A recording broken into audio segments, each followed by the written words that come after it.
Coffee and Cream on Hail Varsity Radio with Andrew Rogers and Damon Benning. Freeman is 2 for 4 tonight, and there's a high fly ball to right field, and it is gone, a home run. Freeman is impossibly hot. A 2-2 pitch on the way to Wade. He swings it. It's a high drive right field. Going back on the ball. Carroll watching it. It is gone. Up onto the arcade. Lamont Wade Jr. Here's the payoff. Swung on, hit in the air to deep left. That ball is high. It is far. It is gone. It's a Stantonian home run. Boy, Giancarlo put a charge into that. Giancarlo. No si può scapparlo. First pitch to Drew Waters. He hammers it down the right field line. Hooking toward the corner. It's out of here. 3-run homer, Drew Waters. Frelick swings, sends one to right, deep at the wall, gone for Sal. Another 3-run shot for the Crew. And piling on now. That's great, man. It's good to get back into the doors for the first time since the early 90s. I think it's a good thing. It's great for staff unity and for camaraderie with the players. So a little bit old school, but I'm kind of liking it. Hey, good morning, everybody. It's Friday. Damon, Benning, and Andrew Rogers here with you on Coffee and Cream, live from the H&H Chevrolet stage at Hail Varsity Club. 590 ESPN Radio, live on Twitter, live on YouTube, 888-638-4876, the phone line. You can also get involved by sending us a DM on Twitter or by commenting on YouTube. We'll see your comments there. DB, we need to get that sponsored. We need to get everything sponsored. Yeah. Everything. You can have cameras can be sponsored. This iPad can be sponsored. You can have our Shane Schillerberg can be sponsored. Our Twitter feed. Twitter feed sponsored by Shane Schillerberg's Fashion Wardrobe. The Goodwill. Oh. Well, we'll take good care of you. Well, maybe the Goodwill's a little bit. I was thinking more like when he goes to Menards to shop for chips. Yeah, he has a lot of things in common with Macklemore. He's a big fan. So I was thinking thrift shop. How about that, Shano? I like that. You like that? Mm-hmm. Yeah. See, right over most 5-footers' heads. I was thinking I had a lot more in common with Kanye West. I mean, champion, I'm living outspoken. I'm living the good life. Yep. I'm rich. Has a history of being with some very beautiful women. That's you, Shane. I draw the line. I have a huge upper body. I mean, and a great artist. I can produce the hell out of music. Yeah. I walked in and I said, Shane, I love that quarter zip, man. That thing's pretty sweet. He looked at it. He's like, yeah, team worn. I go, huh? I go, what? He goes, that's what the tag says. I don't know what that means, but yeah. For some reason, it's signed by some guy named Tom Brady. Shoot. Oh, Liquid, man. What is Mavs gear? Team worn. So dang straight. And I had my reasons. Most of them were internal, personal. Like I think I was having a my dad moment. But anyway, long story, about to be super short. I wore Omaha gear. I had an Omaha logo. One of the cleanest logos in all of college sports. Wednesday in Indianapolis. And I think a few local scribes thought I was nuts. Sam was the only one that kind of got it. He's like, representing the city of Omaha. And I was like, yeah, man, exactly. Like Omaha. A couple of other immature folks just didn't get why. They're like, wrong school, DB. Well, I'm not. I wasn't there to represent. DB, this isn't the Summit. I wasn't there to represent a school. I was there to work. All right. I didn't go there. You know what I mean? Mm-hmm. I mean, the Husker Radio Network didn't fly me out. Hurrdat Sports did. Mm-hmm. So I be who I want to be. Yeah. But anyway, I say all that to say the logo is so clean. It's portable. Omaha, right here, middle America. Even though, full disclosure, that song was really making fun of Omaha. But hey, man, if you're casting crows or counting crows or crow crown, who is it again? Fun. Who is it again? It's not casting crowns; it's counting crows. Counting correct? crows. It's a lot of alliteration. And casting crowns is more of the Christian band. Yeah, another C word. Another C word. I'm not going to get into Casting Crowns songs because sometimes I confuse them with Counting Crows. I was just reminding you. That's what you just said. Like Shane, that was good. 30 seconds ago. Is that funny? That was good. Is that funny? Because your reaction said it all. Your eye roll from me to Shane was probably 3 seconds long. Yeah. The touchy word with the little hyphen, touche over there, Liquid. Isn't that how you spell touche? Touch. Yeah. Do you know what that means, Shane? I even complimented you this morning. Is it in a? So I take all of it back. I think your new glasses are horrible, and that zip up sucks. Yep. Oh, did you get new glasses? Yeah. You said you copied Ravi. Those are sweet. Are those Ravi's glasses? No, because he's got the full rim. I don't have the full rim. The who? Full rim. So I don't have a rim underneath the lens. Oh. It's just the way they are. Is that a made-up glasses term, or is that right? Full rim? I think they call them rims? I think he just shoots bricks. Are they called rims? I would assume. I don't wear glasses. Yeah, so you're lucky. Wearing glasses sucks. Okay. All right, between the two of you, I see what we're on today. Yeah, I see what we're on. I got the golden Oreo wafer over here. I got the other golden Oreo wafer over here, and we have the vanilla in the middle. I'm gonna be the chocolate filling in the middle. I'm gonna be bitter with every bite. Anyway, do they make those Oreos? Like golden Oreos with chocolate in the middle? Probably when they went through that stretch where they were making like confetti and coconut Oreo. And when they have the seasonal Oreos with which the red icing and the pink icing and whatever else. I think Oreos are one of those traditional things that you just that's 100% Coach Roll question. Hey, he is funny though. He is. I still can't get a gauge on that man. So, no one will. Hey, listen. I said that from the very beginning. The minute he was hired and he came to West Side and we were talking, and then we just had some private conversations when he was like looking for places to live. I think it was Sam that I said, you watch, he's going to be the most interesting because, and I stand by this, he's the least like the others. Him and Raiola are kind of in their own bubble. He is, yeah. And that's a good one. I'll give you that. I'm vibing with that, but he is the least like the others. He just makes me mad. Bro. And that's what I think he's good at, though. It's just throwing you through a loop. Well, he just holds on to details because we get the details everywhere else. Yeah. Everywhere else. So then when he gets to the podium, it's like, man, what's he going to share with us? Because his book is 10 chapters, and I don't think we've left chapter 1 yet. Yeah. He 100% correct. We were talking about, he kind of came in at the tail end of a conversation, and we were talking about, because it was obviously Sunday morning, and we were talking about Bud, right? And some of the backstory, and because Coach Rule, when we first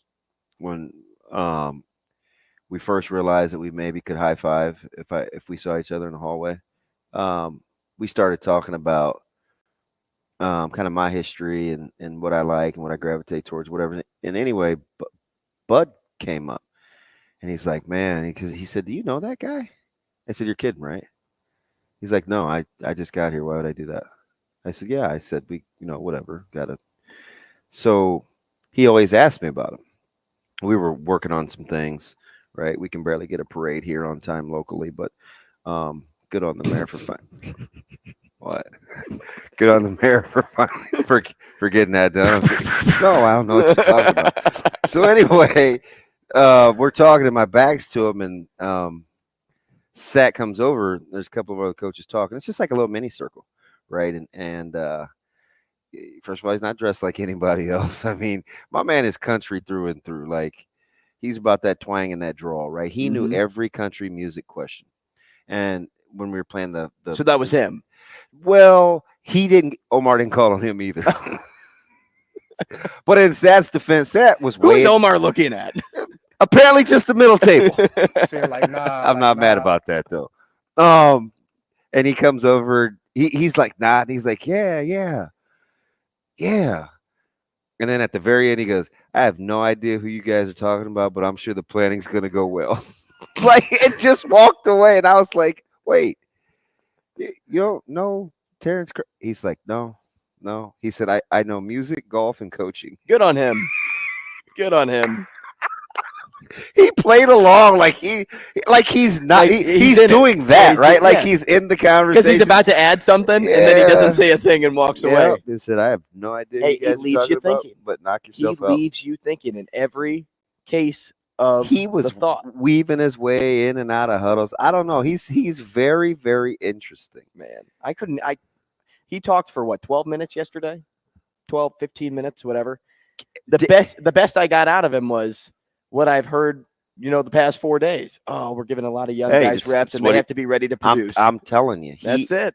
He is totally that guy. And the thing that will be it's not cool to watch, interesting to watch unfold, is what happens and how he kind of handles what mannerisms we see if questions arise about the offense. You're like week 4 and you're averaging like 16.8 points a game. And it's like, hey, and he's taking the podium. It's my egg principle, right? Whatever's in you when you get squeezed is what will come out. But hopefully it'll be significantly more than if you're averaging. Well, he can continue to hold points. back if this team's winning games, whether they're scoring 16 or 20 points. Yeah. Do you think we're prepared emotionally to win ugly if we have to? Yes. I do too. I think the fan base is at a point like just win, just baby. Win a game. Is that? It doesn't have to look good. I just want to see on Sunday morning a highlight. If you're watching ESPN at the bottom, you're watching that little bar, the ticker go. You want to see your team highlighted. Yeah, that's all you want to see. 16-13 win. That's all you want to see. Touchdown. 18-12. And especially if it's against a Big Ten team, you don't care how you win. Yeah. From your lips to God's ears, baby. Now you'd like to see a non-con game no need to expound. No, I'll take the ugly one. We won dubs. Hey, DB, what will the offense look like? No preference of more run or more pass. Just have to do things well. Whatever's working, we'll just stick to that. Hey, a lot of interchangeable parts, man. Guys, sometimes they can line thanks up for telling me what an offense they is. could call back. They could line up at run. I want to know what you're doing. I was like, shoot, man. Nate Borkature at quarterback? That'd be sweet. Yeah. Janarian and Bonner out there just dotting the I in the I formation. If it's really interchangeable, I'm just telling you, that's from a preparation standpoint, it's difficult. I mean, full disclosure, Coach Queen and I will sit and we'll be watching film and we'll look at personnel packages.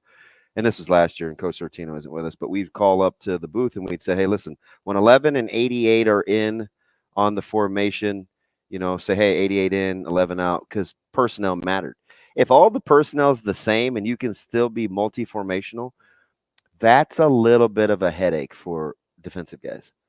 And if that's what they're after and if that's what they can pull off, if sometimes Fidoni's going to be outside the numbers and sometimes he's going to be an inline tight end and he's in the game with, Borkature, and sometimes Borkature going to be a fullback, sometimes he's going to be an inline tight end.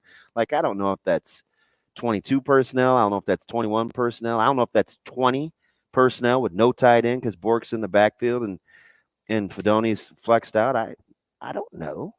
I guess you better be able to get lined up. Speaking of the fullback, we heard Liebentritt's name. Telling you. 1, 2, 3, maybe 4 times yesterday. Kids, cover your ears. You're not back in school yet. Liebentritt is a stone cold killer. But I told you about that drill, right? That I demoed you. That I demoed for you in front of the. Yeah. He trucked him, and there were 0 pads on. Liebentritt does not play. He says about 17 words a day. He's a closet genius, and he's ultra tough. Ask anybody that's like a semi-truck, right? You just get out of his way. And you look at him, and he's kind of honest. Ask Vrzal about Liebentritt. Well, we had Matt Vrzal today. I bet because Vrzal says something just the opposite to be a contrarian. I bet he's in his fave 5 of non-linemen ever coached at Scott. Okay. I'm willing to. I don't want to. Couple dollars, quarter. I'll take a quarter. I got a quarter. So I have to ask it so it's not a leading question. I have to ask so it's not a leading question, because he'll answer just the opposite. Oh, what do you want me to say? Yep, not saying that. Hey, Verz, do you like Lieber? Nah. Yeah, that's a good point. You know, what if you just asked him top 5 non-linemen you've ever coached, and if Liebentritt's name is on that list, you get the quarter. Now Vrzal's been socked a ton, so I don't know how far he'll go back in the Rolodex, but Liebentritt may be recent enough. I give him about a year cushion. Liebentritt's been going for 2, so it's like I don't know if he'll make it in that window. Did you watch our team last year? He's still mad about that season. Yeesh. Shane, should we take a call in the first segment? Someone has a phone call here. Always. Oh, thanks, Matt. You in a good mood or what? We are in a good mood. It's Friday. It's Friday. Let's go to line 1, Shane. Pot up, Gary. Gary, good morning. You're on Coffee and Cream. What's going on, man? Good morning, Mr. Benning. Oh, my Gary. What's up, buddy? Now that I finally found you and was able to copy the phone number down. I found you. That's awesome. He clicked his heels 3 times. No, and he just Gary's found the you. nicest person in the country. I will not be bringing you any white cake. Now that you're not with Gary Sharp, I will not be bringing you any Lunchables. Yep, we're out on Lunchables. What else we got? I might. But now that you're on a different radio station and I finally found you, my new nickname when I call in is going to be called Uno King. Oh, Uno God. King. You are going to get some Uno cards. Oh, man. I use my membership to Hail Varsity. You will get a deck of Uno cards. Let's go. Gary, you're always looking out for me. Thank you. Uno King's a big spender. Hey, because I've been playing Uno with my grandkids for the last month, and now I know where I can find a local competitor. Yeah, you mean sucker. No. What, you guys having tournaments? So, of course, when I heard you on the talking about Uno, I thought, now he's going to get Uno cards now.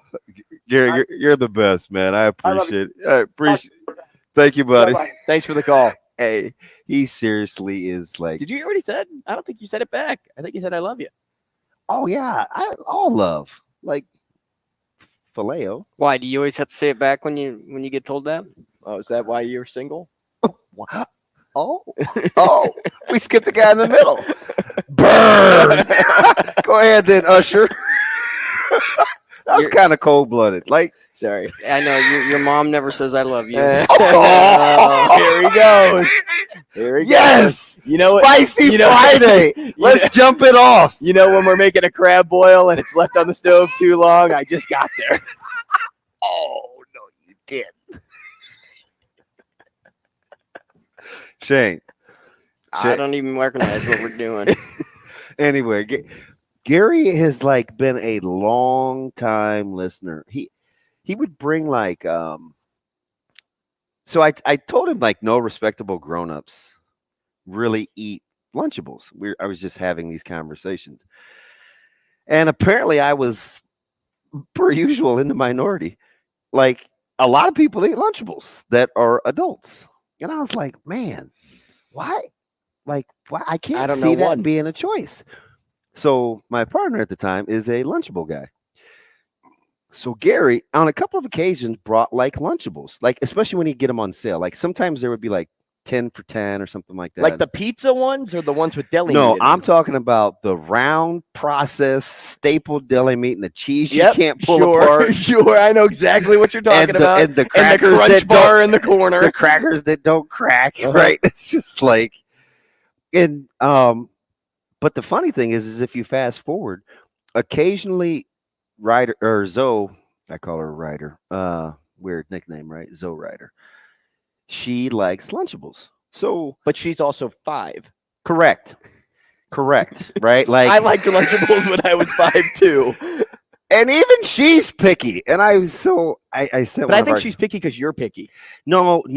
I listen. Because you would make her like a bomb Lunchable, a homemade Lunchable. I sat her down yesterday.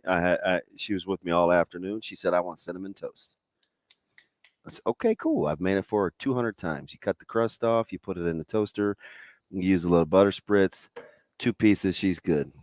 This girl, and I can't stand it when people just stare at the food you make and they're kind of looking at it like, is this growing? She looked at it, she picked it up, she flipped it over. She kind of curled up her nose at the end, so I'm steaming internally right now. But I said, okay, I'm going to give it some time. Cut it in 4 squares for. I go out to the garage to get my computer back because we had a staff meeting. I wanted to make sure I had a Google Doc. So I come back in, and she's closing the trash can. I said, did you just throw that toast away? And unfortunately, she's terrified, right? So I feel bad. And I was like, what happened? And she said, I don't like the brown spots. That doesn't mean it's toasted. I said, look, girl, we got to start. You got to mind. I take back what I said 2 minutes ago. You got to stop asking for food and not eating it. But she's the type of person. At least it was toast. If you make this girl a corn dog, it can't I have to wrap her corn dog in. I put foil around the stick. So that the stick doesn't get brown? Yes. Because if it's dark at the base or she sees a grill mark on the hot dog, it's a wrap. This smells delicious. You just need to get a hot dog roller like they have at Storm Chasers I would need Shane to come just over. Just go and ask clean Marty. I bet Marty has an extra one for you. But anyway, my man Gary would bring Lunchables, and then for my birthday, like the last year that I was over there, he brought me. And because he's a good listener, I think one time just kind of on a humbug, I was like, I said, I don't really like cake. So the only kind of cake I would eat is weird, right? Would be yellow cake, white frosting. Mm-hmm. That's just simple, not the buttercream, for just regular. Right. My man brought me a little deal. From Walmart? From Hy-Vee. Yeah. Those little pieces of cake. He left it at the studio. Nobody wants a full cake. And I was but those little bite size. So-called cake bites, and you have five bites and it's gone. But. So social media is powerful, right? So apparently the free world absolutely thinks I suck at Uno. Asian Wyatt sent me the link to the Mattel job because they're looking for a CEO. It had Uno cards. Somebody else sent it to me on social media, like, here, get DB a set. Full disclosure, if I played it a couple of times, I would be better. I just couldn't figure it out real time.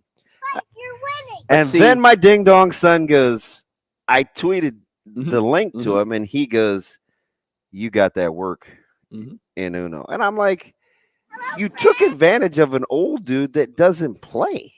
Like, big deal. Was I the worst at the table? Fine. But I'll figure it out. So Ashley says this to me all the time. Andrew, I hate that you're good at everything. Like the little things, the weird stuff. Like I'm not like, I'm going to be a professional baseball player, but I'll run you in cornhole. Or I'm pretty good at doing getting knots out of chains. Whatever it is. That's what this is for you though, DB. People probably think DB's good at everything. Man. So that when you aren't good at something, it's the best. You go all in on it. If I knew what the cards meant, I kind of get it. I would probably be better. Just give me a glossary. Is a glossary a scary, bad thing? Gary, humble brag, low key. Oh, for you? Yeah. Oh. I suppose we got to have a show. Do we? Nah. It's Friday. Nah. Why? Why do it? We'll take a break. We'll be right back. Rogers and Benning will be back in 5 minutes.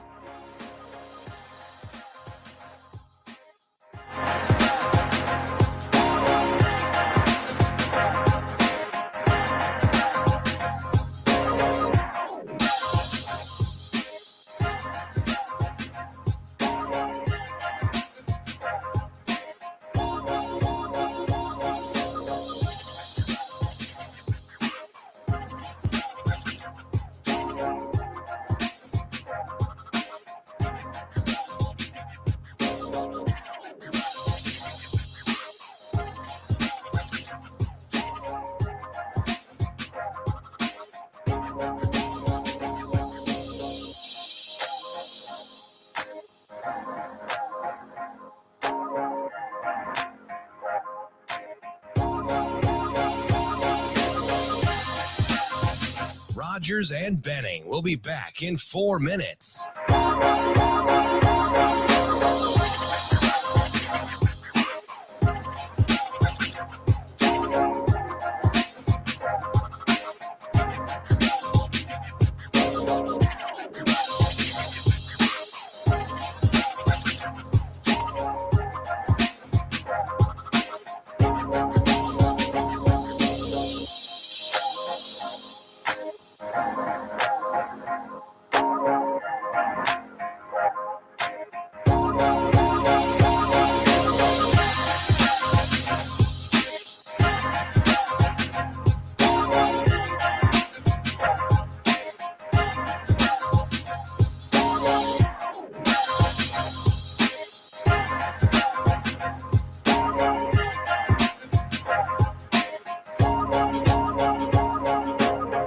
Rogers and Benning will be back in 3 minutes.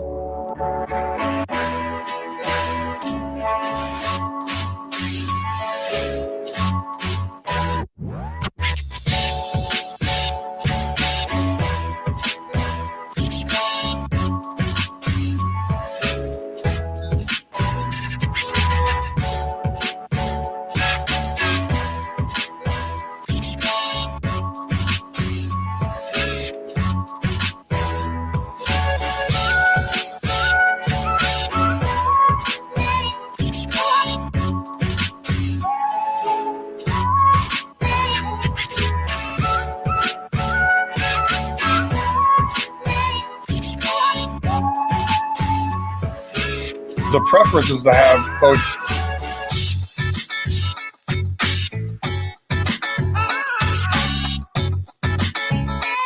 Rogers and Benning will be back in 2 minutes.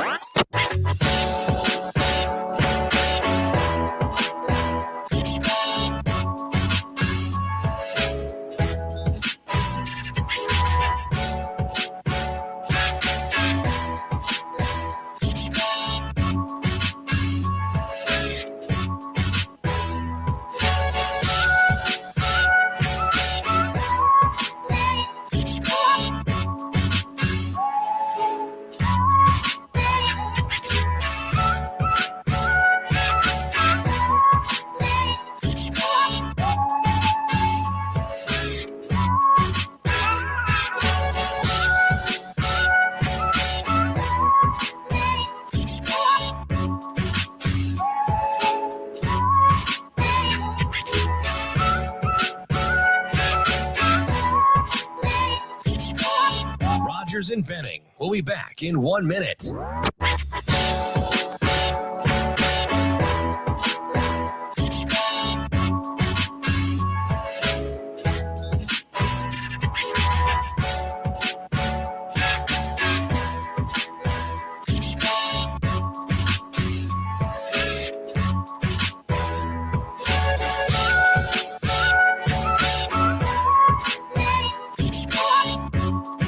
Rogers and Benning will be back in 30 seconds.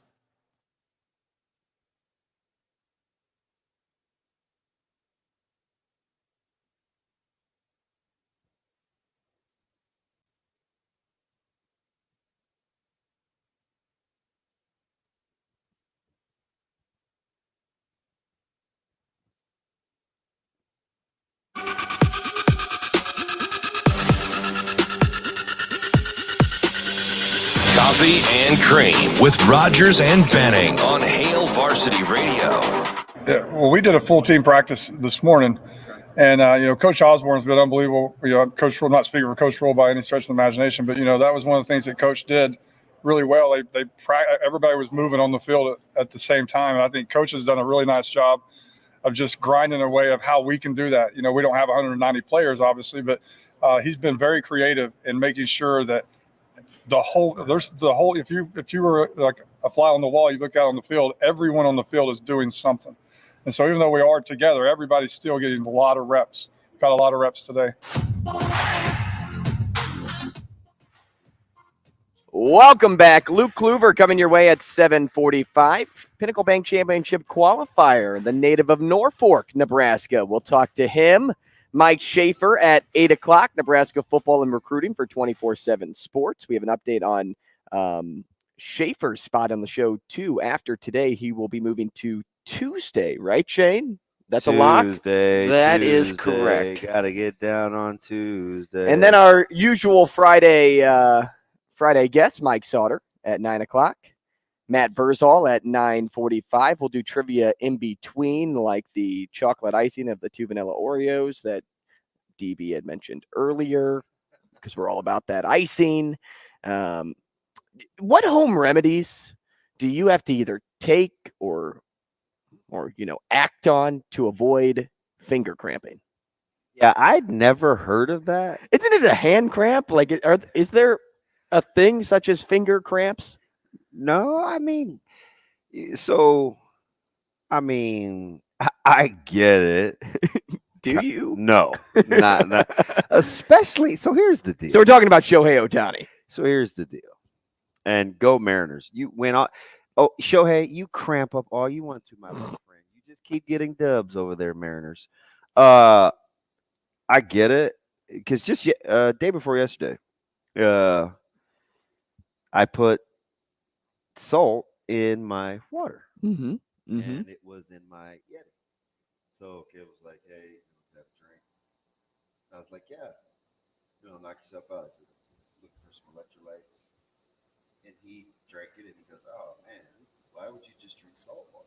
I said, whatever, long day, whatever, electrolytes, my philosophy. You would think that athletes at that level would maybe not drink salt water, but you know what you have to do for the given course of the day, right? And it's not just the day of, it's like leading up to. Even at Nebraska, I tell you, the first guy that I didn't fall in love, but some of the first guys that I really liked Sunday and Monday in Lincoln were sports nutritionists that work hand in hand with Coach Campbell. And we were talking about fueling the body and active rest and recovery. And the deal that these guys wear where they monitor the soft. Well, you talked about body size, so you really liked what the nutritionist I'm all in, right? And they were even these guys at the collegiate level were talking about optimizing the body to get peak performance ahead of the actual physical activity. So that kind of stuff interests me. Not only that, but like biomechanics and stuff. And I'm like, did I just see that last night that somebody left the game due to finger cramps? Now, I get a blister. Like, I totally understand, especially as a pitcher. I get a blister, but I have never heard of anybody leaving the game because of a finger cramp. I don't even know. I immediately thought of Johnny Rodgers. I did, right? Because of his hands, right? Johnny Rodgers is a great pitcher. Well, they look like his hands look like he's got like permanent cramping going on. But I never heard of it. What? I love that. Uncle Johnny? We should call him. He gave a shout out to Bud. I wonder if he knows that he's going to get replaced on the top 100 lists of Nebraskans. Where's he at right now? I believe the Jet is number 4 behind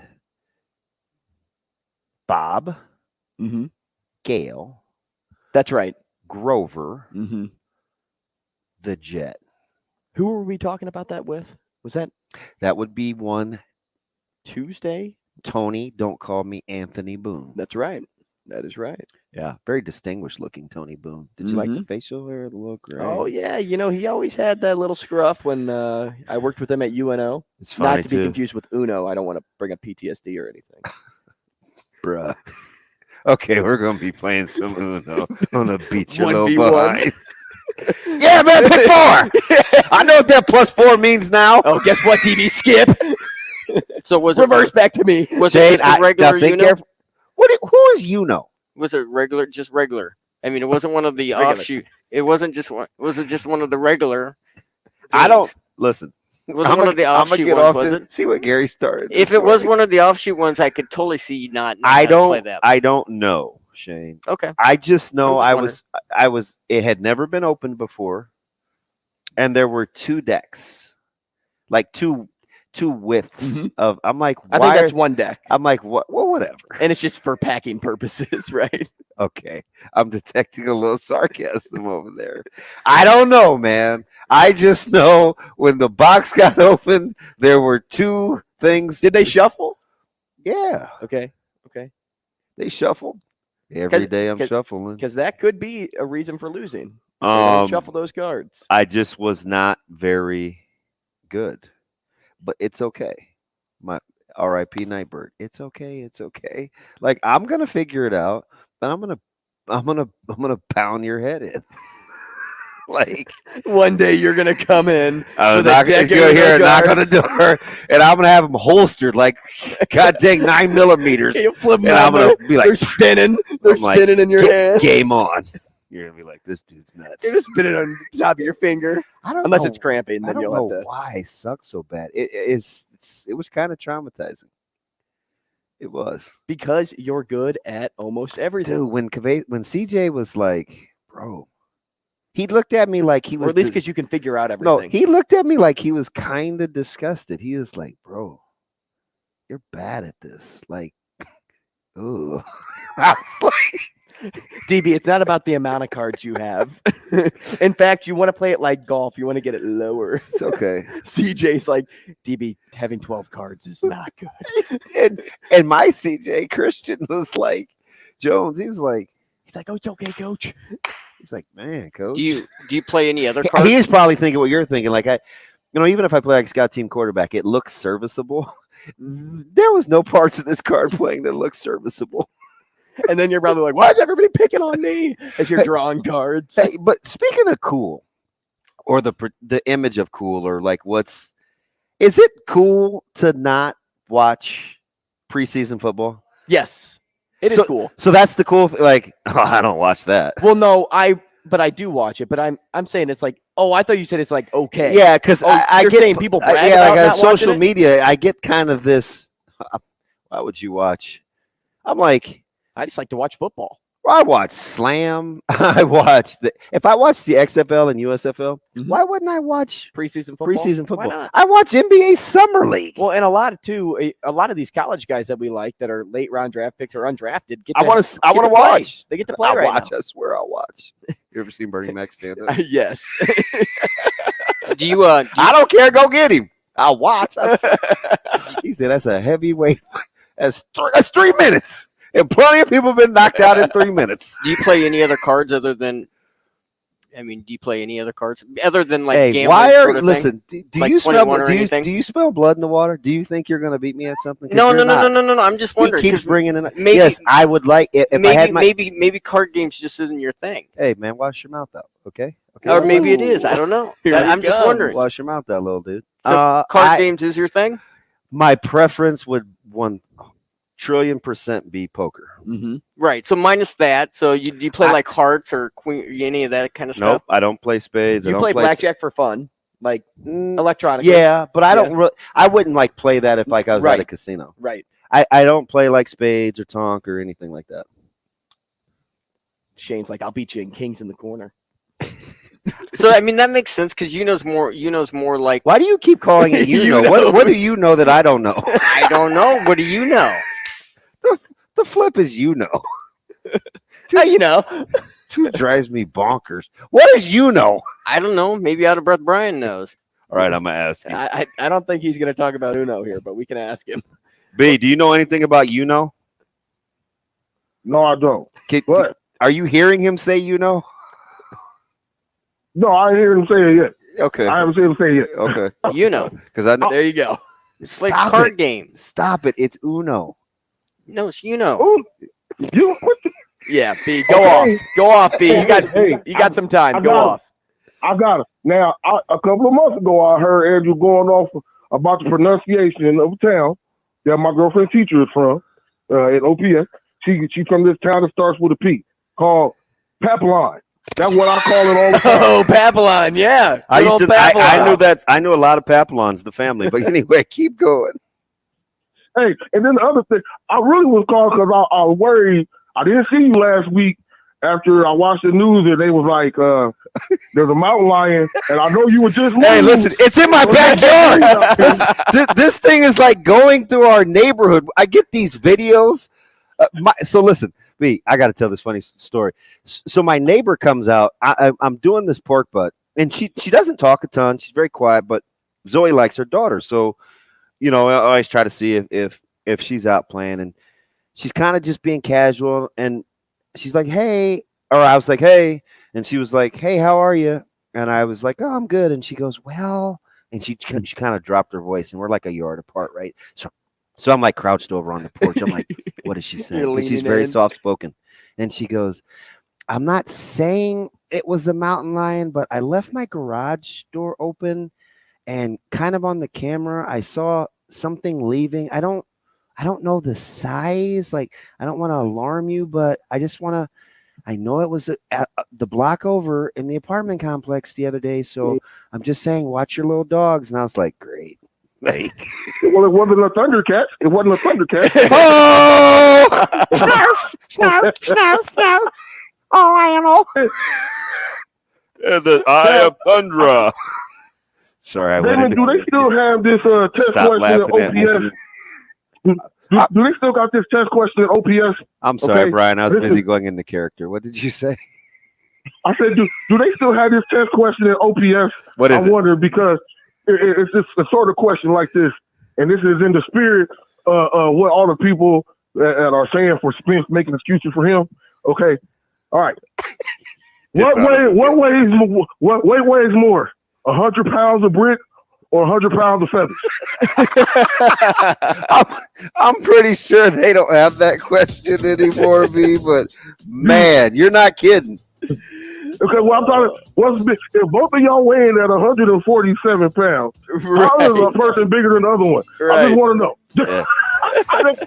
Have a good weekend, fellas. All right, you too, man. Bring up a good point. Bring up a great point. Thank goodness I was gone last week. You don't watch Thundercats? No, but I'll tell you what. I watched the clip of the reporter over at WWT in our neighborhood doing the report by the bridge. Yeah. And because my buddy sent it to me, I'm like, it's probably in the creek, isn't it? I go, oh my gosh, that's my bridge. Right. Thundercats ho? No. Ho. All right. You know who's that's next. what they say. It's Luke Kluver. Rogers and Benning will be back in 4 minutes.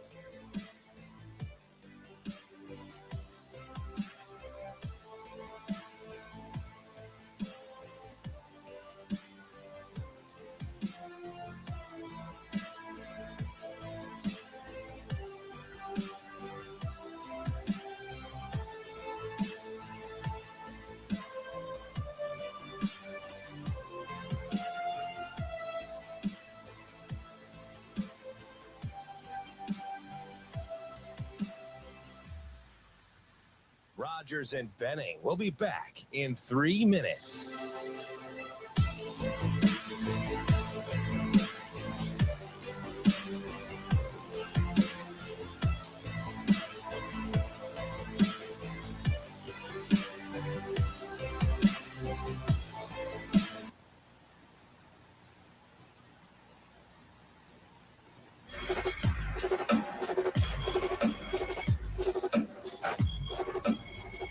Coffee and Cream with Rogers and Benning on Hail Varsity Radio.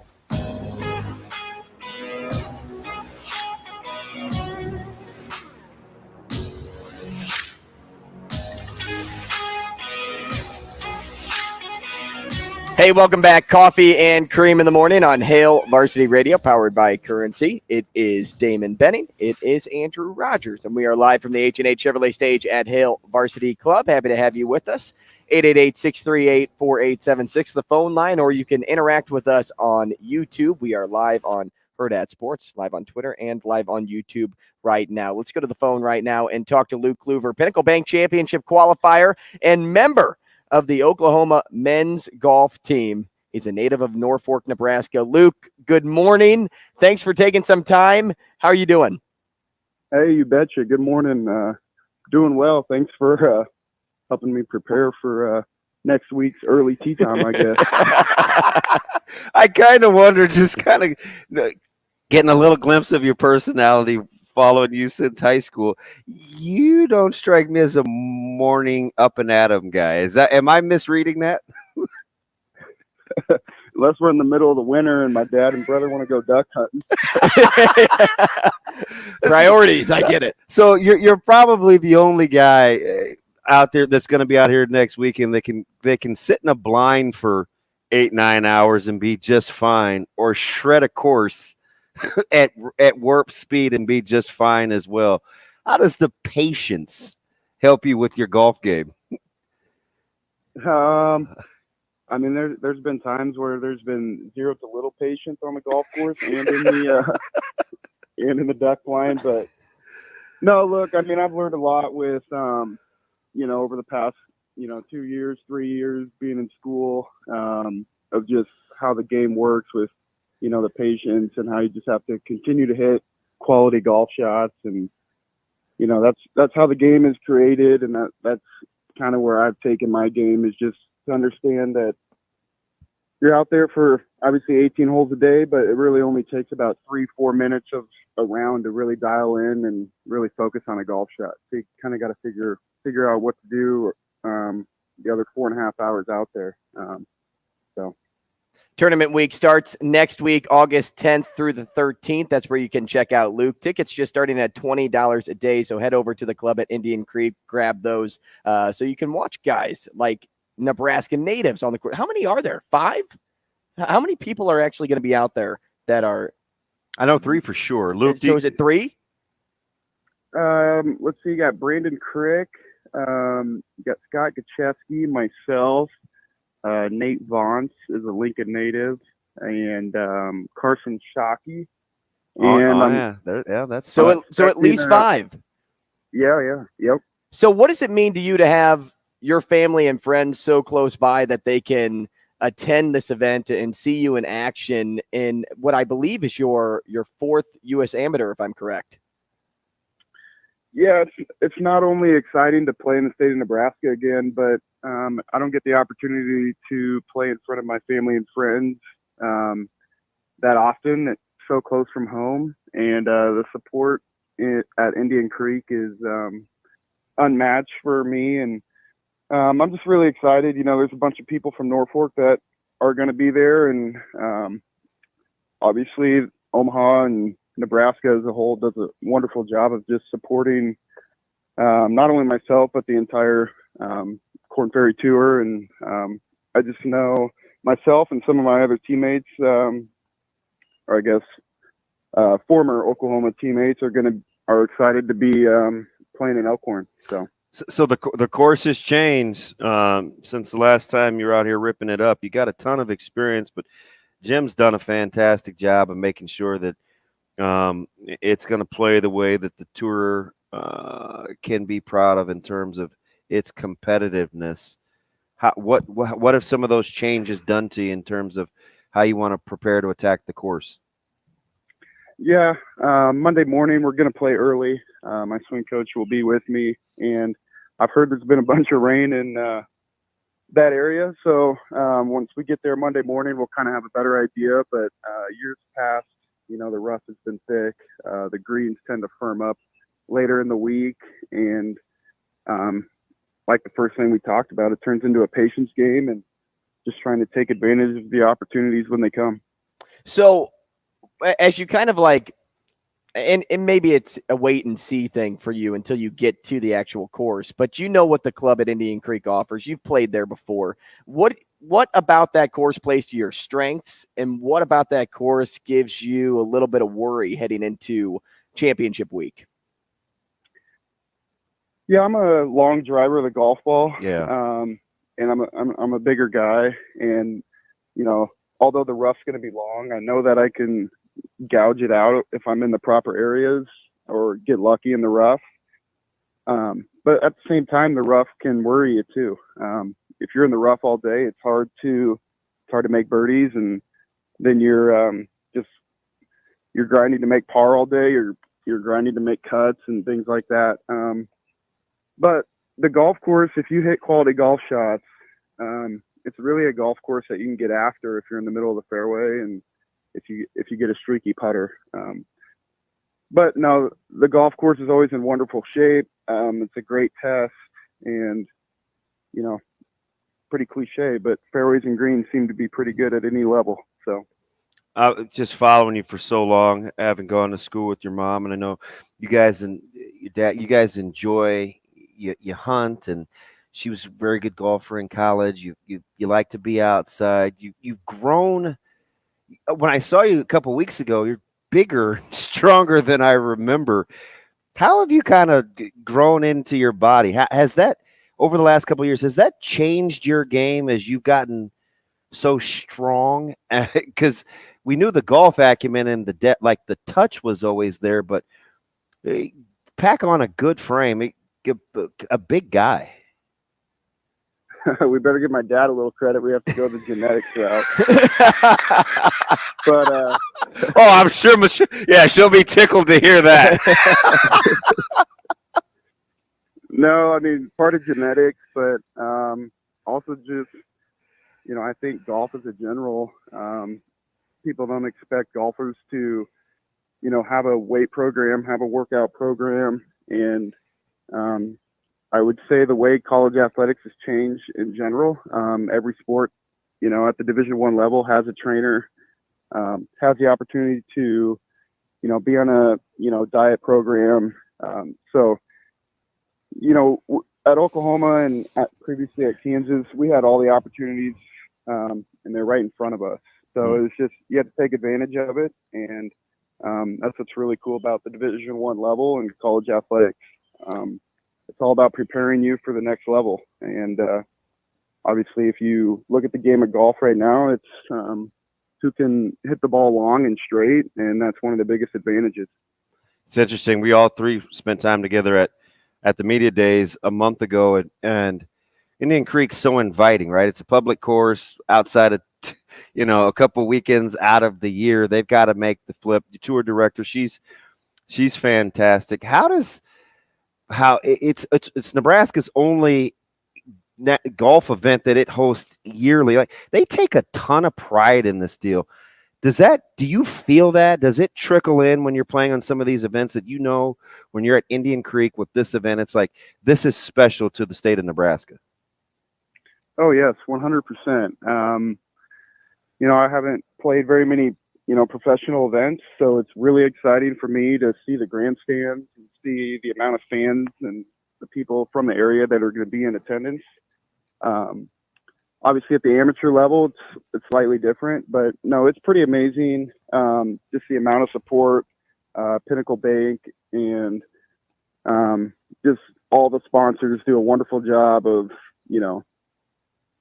hosting, like concerts throughout the week, or hosting, just really anybody that wants to come watch professional golf. So it's a pretty awesome opportunity, and I just am really excited for it. Luke, we talked about some of the other natives that are playing from Nebraska, but who are you most excited to share the course with? Like, is there somebody out there that you're excited to compete against, or somebody you've looked up to that's currently on the KFT?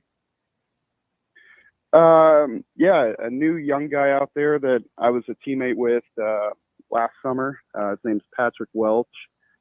He was a senior at Oklahoma last year, and part of the PGA Tour University. He earned some Korn Ferry starts and has played his way into the rest of the year. Patrick and I didn't really know each other going into last year, but became, best friends and talked to each other daily. And we're really looking forward to playing practice rounds with each other, and then have chatted about hoping to have a late tee time on Sunday together. So, that'd be awesome. That's sweet. Yeah, that's really cool. Luke, we appreciate it, man. Thanks so much for taking the time this morning. We wanted to touch on the Pinnacle Bank Championship as much as we could leading up to the event, and we were happy to start with you. So thanks so much. Yeah, you bet, you guys. Thanks for having me. Appreciate Have a good one. Thanks. That's Luke Kluver, Pinnacle Bank Championship qualifier at Kluver Luke on Twitter, and that's Kluver. Again, the Pinnacle Bank Championship event coming up next week, starting on Thursday, going through Sunday. I was in talks with a coworker of ours, Anna Bellinghausen, and we are in the process. She played in that media event. She did. Yeah. She did. We are in the process of trying to acquire a couple of Hurrdat Sports 17th hole pavilion tickets, and we will be giving them away to people coming in. Yeah, it is the Hurrdat Sports tent. So look for us, because what's going on in there, DB, you ask? Well, it's all inclusive. Well, I'll be hanging out with Jim. Like he's gonna teach me about the course. Oh, which is great. But for the golf fan out there, they just want to drink and have fun, and that you can do that at the Hurrdat Sports Pavilion right on hole 17. You lush. Wink, wink. Nudge, nudge. When we come back, Mike Schaefer here on Coffee and Cream. Rogers and Benning will be back in 4 minutes.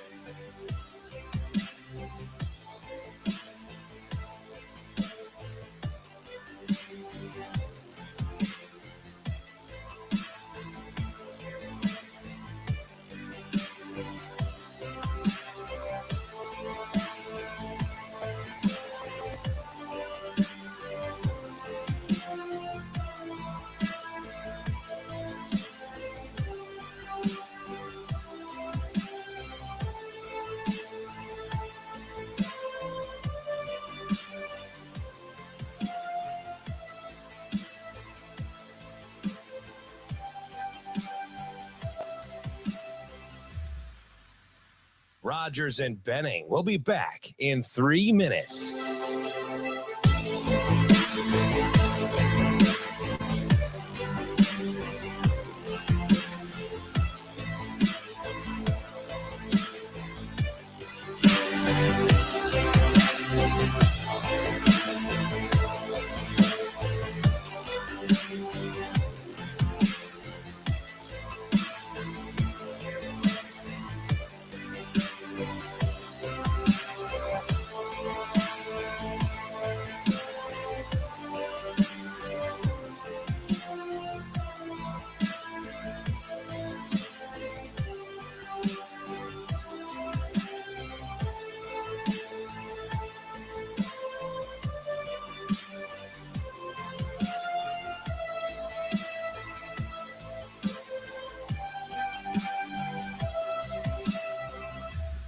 Rogers and Benning will be back in 2 minutes.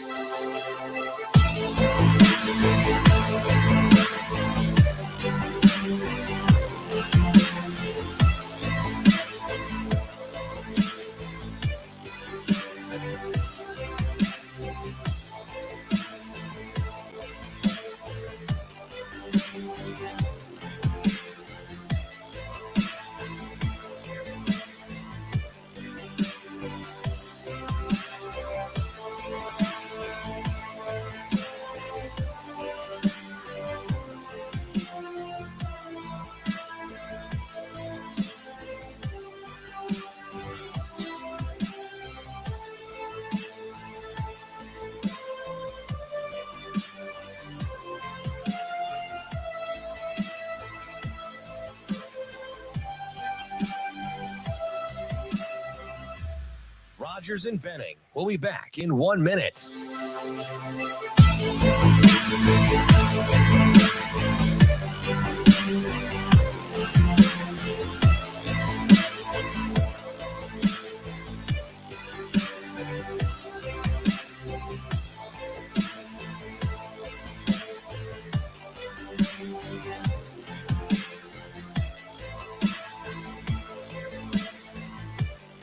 Rogers and Benning will be back in 30 seconds.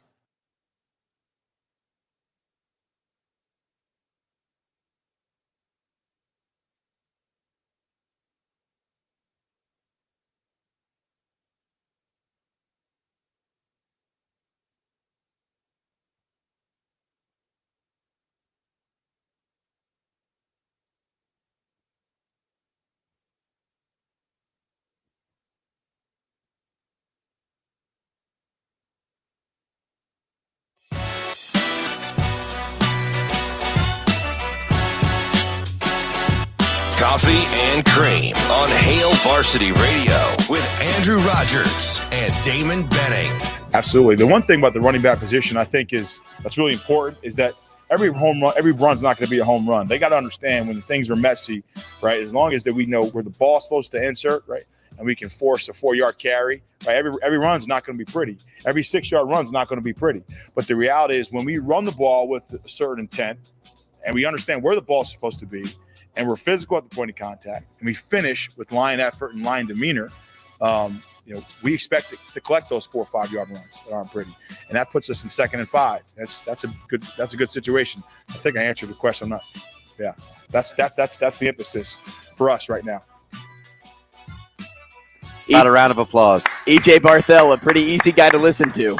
Bro, I've said that for 15 years. Hey, take your 4-yard gain, hand the ball to the official, snap it again.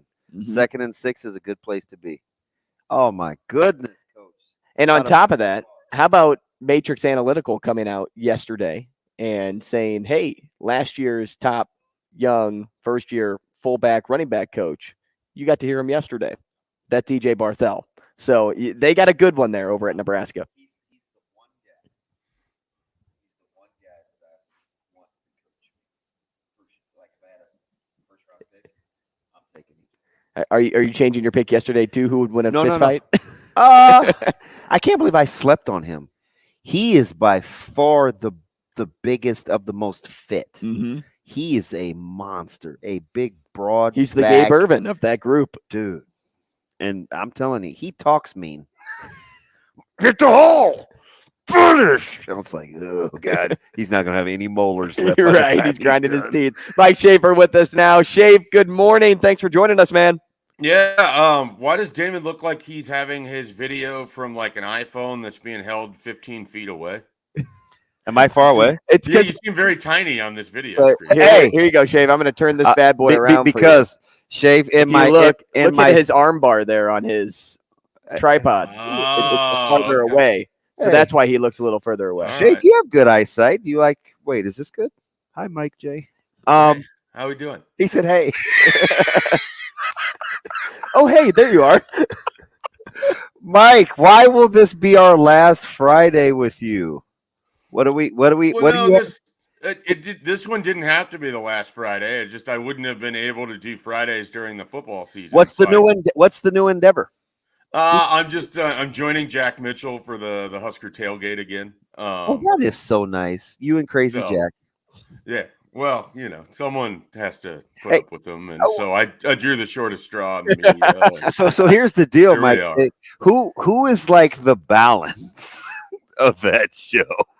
Caleb Henry. Yeah. And that's Jack. Me too, because he's the king of snark. Yeah, dude hates emos. I can't stand that. Well, it's certainly not Jack, because balance has never been something for Jack Mitchell. And then, there's certain weeks that I'll come in completely unhinged, and so someone has to be able to handle this. Bring you back to earth. Yeah. So, Shafe, at what point? And maybe you're not, but for months and years, stop me if you've heard this before. Common language builds in accountability. Common language, common goal. At what point, right? Does that sound? Well, it sounds like some stupid DB would say. Shape, at what point are you eye rolling that everybody sounds the exact same with common language, which does build in accountability? I mean, that's just sort of how it goes, especially when you have a coaching change. I mean, I really truly believe that, athletes tend to sound a lot like the coaches that they hear from all the time. And so you tend to, for the lack of a better term here, you tend to parrot what you hear a lot. And so if they're hearing that a lot over there at Nebraska, they're going to be saying it a lot in the interviews. I mean, you could tell that in the spring, whether it was Ethan Piper, there was another person who sounded almost verbatim like it was a Matt Rule answer. And you could pick up on that. And that told me that they obviously were listening, and not just listening, but they were comprehending and intently picking up what was being said. And so I regard that as a good thing. It leads to somewhat canned quotes, and you can't run the same thing every time. But I think for the health of a team, it's pretty good when you sound, and especially when you begin to act like your head coach, because I think it just means a reinforcement of what he's trying to set. And so if that's a good standard, if that's a head coach that's setting a standard that he wants everyone to achieve, including himself, then you're going to get a lot of that sort of parroting when it comes to time for media. Refreshing or boring, right? Because the last handful of years, you may get something different from coach to coach. Yeah. from a Saturday to a Monday to a Wednesday, and it was all the same team. Like, this is kind of, maybe it's what normal people do, but it hasn't been normal for us. You know what would be sort of refreshing is if they were boring instead of just completely out of step with each other. I mean, last year, like, you have your head coach and your offensive coordinator can't say the same thing in back-to-back media appearances. So I would rather cover this where it seems like there's a common goal, common purpose, and they're working towards it. And maybe in 3 years it could be boring if everyone sounds the exact same. But it's not boring, and I feel like the fans are going to back me up on this. Winning isn't boring. Back him up, fans. There it is. I mean, unless you're Iowa, winning isn't boring. So, I mean, I think I think people would appreciate it even if they start to feel like they're reading the same quote or hearing the same quote over and over. You know what they would like even more than that? Wins. And so if one begets the other, I think people are going to be okay with it. You know what I would like to hear even more? What in the heck is going on with that offense? Like, what is it going to look like? That's what I want to know. And it's the thing I've been asking myself, Schaefer. I think everyone else has been asking themselves this too, but can I please get some insight into what this offense will look like? And that's the answer, right? No. Because you know what you're going to get, Andrew? You're going to get this. It's a positionless offense.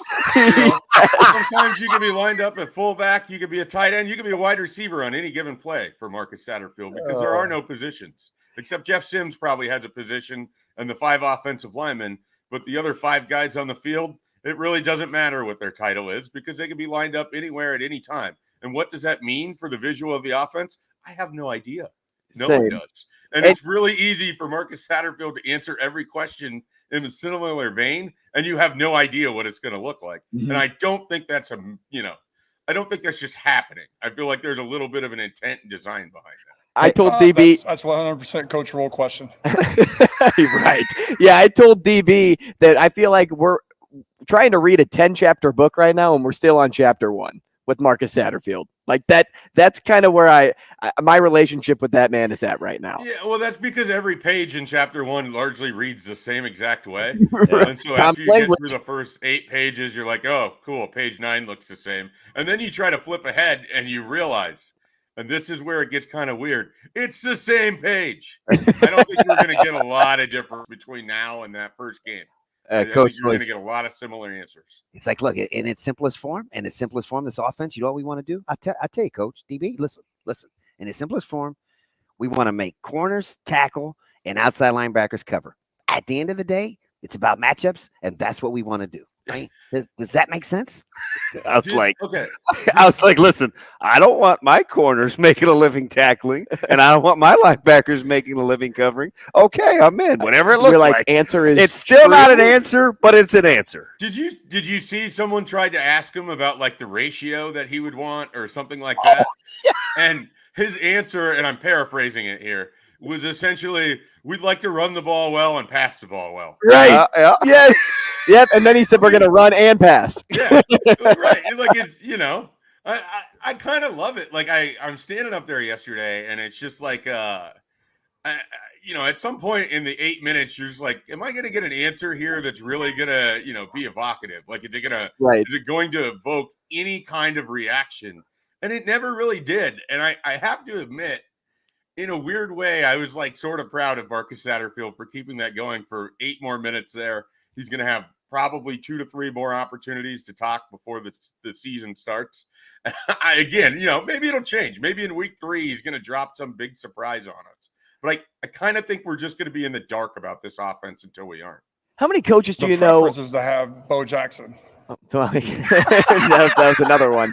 I guess who wouldn't want Bo Jackson? How many coaches do you know defer a question to the head coach? Like most guys would just talk through it and make their own, like craft their own response, and he just shut it down completely. That's a head coach question. That's a question for the head coach, right? But do you know what that? Do you know for me what that signifies? That's a guy that's part of a staff whose head coach has told them, we will have one unified message. There's things for you to say. There's things that you can put back on me. Like that has been, you could tell that's totally been ingrained. But that's so isn't that just part of the Rule DNA of his It coaching is. staff? I mean, that's part of why, like, when everyone was just absolutely shocked that Matt Rule continued to hire people that he had known and worked with before, it should probably be somewhat of a giveaway. Hey, why didn't I go get strangers? I mean, hey. Yeah. You know who's not going to talk and sound like me? People I've never worked with. You know who I have to wonder about what they're going to say in front of all of these cameras and microphones? People I've never worked with. You know who doesn't have that problem? Matt Rule, because he hired people that he worked with. I know it's stunning. He didn't run out and get Ed Orgeron to go be a defensive coordinator. It's just an absolute shock out there that he didn't go get, whatever name someone knows to be the defensive backs coach. He went and got people that he worked with. I know it's just stunning every time this happens. And it's going to be an even bigger surprise. Their first coach opening that isn't Bob Wager is going to go to somebody that's already working there in Lincoln. I know it's just going to be a shock to the people who have their fantasy book coaching staff, but they might have to get over it sooner than later. That's 100% coachable question. I feel I sense a little snark this morning. Yes. No, it's all, you might come across as snarky, but it's the truth. You don't have to look that hard to find it. Schaefer, yesterday I asked Bruncy this question, and he couldn't give me an answer. So I'm going to ask you the same question, and we'll see if you can give me an answer. And it's about non-conference games. So the loss to Georgia Southern last year really dampened the attitude and the confidence of the team, and then, things started to spiral downhill after that. If the Huskers were to lose one non-conference game this year, which do you hope the L comes against in terms of easiest to recover from? I don't think it'd be Colorado. So you take that one out. I think it would probably be the one right before Michigan, and you could sort of be like, oh, well, maybe they were overlooking, whoever. Yeah. I mean, and honestly, and I'm being entirely honest here, if you asked me to rank those three non-conference opponents, I could not tell you which one's the best out of the three. I don't know that anyone really could with any accuracy other than just throwing darts. Could you say the worst out of the three, though? I think it's Colorado. I do. And I'm saying that because I think their culture, where they're going to be as a football program, could be really ugly for that TCU game and that Nebraska game, because they have 30-some guys that are returning from spring practice to go play. They just don't have much built up. And so because of that, I would assume the two games at home are going to be against teams that, they may not have as much talent, but they may have a better culture and understanding of what they're trying to do. And they may know the guy's name to their left or right. So that could be a good start. So I think that Colorado probably is the worst of the three teams Nebraska plays in the non-conference. But as far as like how if Nebraska has to go 2-1, I think maybe that game right before Michigan could be the most survivable of the two. Because it'd be one thing if you beat Colorado, then you turn around and you lose the first home game of the Matt Rule era. That'd be the third straight new coach to lose his first home game as a Husker head coach. So, I would think you'd want to avoid that. So obviously they'd love to go 3-0, but if they go 2-1, I think it'd be the game before Michigan would be the most palatable. Not that any of them would be. Mike J., do you have a dark horse that could run down somebody we're assuming is going to get valuable playing time? Do I have a dark horse for valuable playing time? Do you have a dark horse as someone that could run down someone that we already assume is going to get valuable playing time? So the problem I have is I don't know where this person is going to go on the field, because he kind of lives in that between the second level, third level, and I don't know what his actual position is. I don't even know how much of a dark horse it is, but I'm going to say Gage Stenger. He's a guy that's a definite dark horse. Yeah. That's a guy that I really thought had a good spring. He obviously had a great spring game. I think he fits a little bit in that 3-3-5 where he can play two different levels there. You can utilize him a little bit differently. I think that he has some ability to him that might surprise some people. If you were a Class A coach or whatever, not really. His athleticism is pretty well known to you, but for those that really haven't seen him, or if they didn't watch the spring game, he's a good athlete. He's a guy that can make plays on the back end. So I think Gage Stenger, and again, I'm not looking for him to come out week one and just be a terror, But that's a guy that throughout the course of a 12-game season can be helpful for you. Now, what about a transfer, Schaefer? What about a transfer that you've really gravitated toward this offseason because he has a chip on his shoulder? Oh, that seems very specific. I don't know that there's anybody like, obviously, I gravitate towards Ben Scott because Nebraska's offensive line wasn't good, but that doesn't, I have no idea what the chip shoulder level is there. No, it's just kind of reference like a guy that has a chip on his shoulder from a previous stop where he's like, okay, like now it's my turn. Yeah, I mean, that sounds like it would be an MJ Sherman or a Corey Collier or someone who expected more out of their SEC stop than they got. I want to be a little bit careful as I say this. I don't have expectations for MJ Sherman. Does that make sense? Yes. I mean, I think that he is an unbelievable quote, and I would like to spend time around him just because he's entertaining. But from a football playing perspective, I think it's a little naive to just assume this guy comes from Georgia, steps in as an all Big Ten type player as a linebacker. Like, there's a reason he was in the transfer portal, and it wasn't because he didn't fit into the culture and everything there at Georgia. He wasn't good enough to play there. Now, that's the number one team in the country, and so that says a lot in itself. But I don't want to just assume that he's going to step in and be a difference maker for Nebraska. But I think that he can be a helpful person on your roster. But is he better than Jamari Butler? I don't know that that's true. We're going to people get really like starstruck by the teams that these guys come from. And we saw last year, like, it didn't work for Kane Williams. I didn't think Stephon Wynn was a particularly big difference maker, and I don't think that it's a big loss for Nebraska in this patch. So where you come from doesn't necessarily mean that you're going to be in prime position to play. But so I guess I'm a little hesitant with a guy like MJ Sherman. I feel in a weird way a little better about a Corey Collier. I can't explain why, but it's a similar type situation. So let me, Schaefer, let me give you a guy that's off the radar that I think could have some impact as a little bit of a dark horse, and tell me what you remember about his recruiting and kind of how we felt about him during his time at Nebraska. Deshaun Singleton. Oh, that's a great one because he's a guy that's going to play, and I think we knew that he was going to play. I mean, he had a really good interview in the spring. This was someone that the previous staff was jacked about when they were able to land that commitment over Kansas State in December of 21. Travis Fisher, I think, said one time he basically during a bye week made sure he got over to watch Deshaun Singleton play. And by the end of the second quarter, he was like convinced that this is someone that could play for him. So I think this is a guy, I was talking with Bill Bush yesterday, and he felt like Deshaun Singleton's sort of a classic junior college guy, gets in, maybe needs a year to sort of figure out everything about transitioning to being in Power 5 football. And Bill Bush is really high on Deshaun Singleton. So in a position room where, there's going to be playing time with the exit of Miles Farmer, former DB guy, by the way, big Miles Farmer guy back in his recruitment. I don't know if you remember that. As is my Schaefer. He was one of my favorites. Yeah. And well, no, that's what I meant. I remember you were high on him right away. Yep. There's definitely going to be playing time at that safety spot. And I think Deshaun Singleton's a name to know. I mean, same with Omar Brown. That's another guy that in that safety room, he had a good spring. I think those are guys that people expected more from last year, but maybe after a year, they sort of are in a position where they're more likely to contribute. It's funny because you bring up Omar Brown. Remember, Nebraska fans were kind of mad at Omar, and he was supposed to be this, and he's not that, and didn't run the guy down here.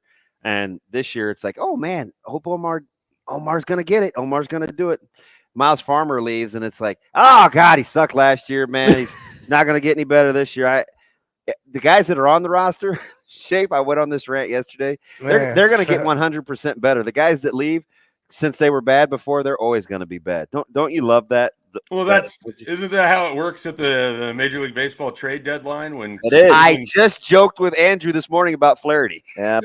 Well, I mean, it's Cleveland trades off Josh Bell for a carton of milk, and Josh Bell goes 4 for 5 with a home run and a couple doubles, and Cleveland gets no hit. I mean, that's just how life works. And Flaherty's touching 95, 96 in the 6th inning, and He could. Flaherty was a really good pitcher. I don't know what happened there. Like, he was really good 3 years ago. So if the Baltimore Orioles can find that version of him for like 2 months, they could be a fun team in October. I think there's just something different in the water. It'd be more. I guess. Maybe he was a fan of The Wire. Yeah, maybe. Omar's coming. All I know is that offense helps him out a lot more than the Cardinals offense did this year. I can lay my life on that. If you as a Cardinals fan would like to just give up on Lars Nootbaar, there's a city in northeastern Ohio that would love to have a Lars Nootbaar. hey, I think the country of Japan would like him too.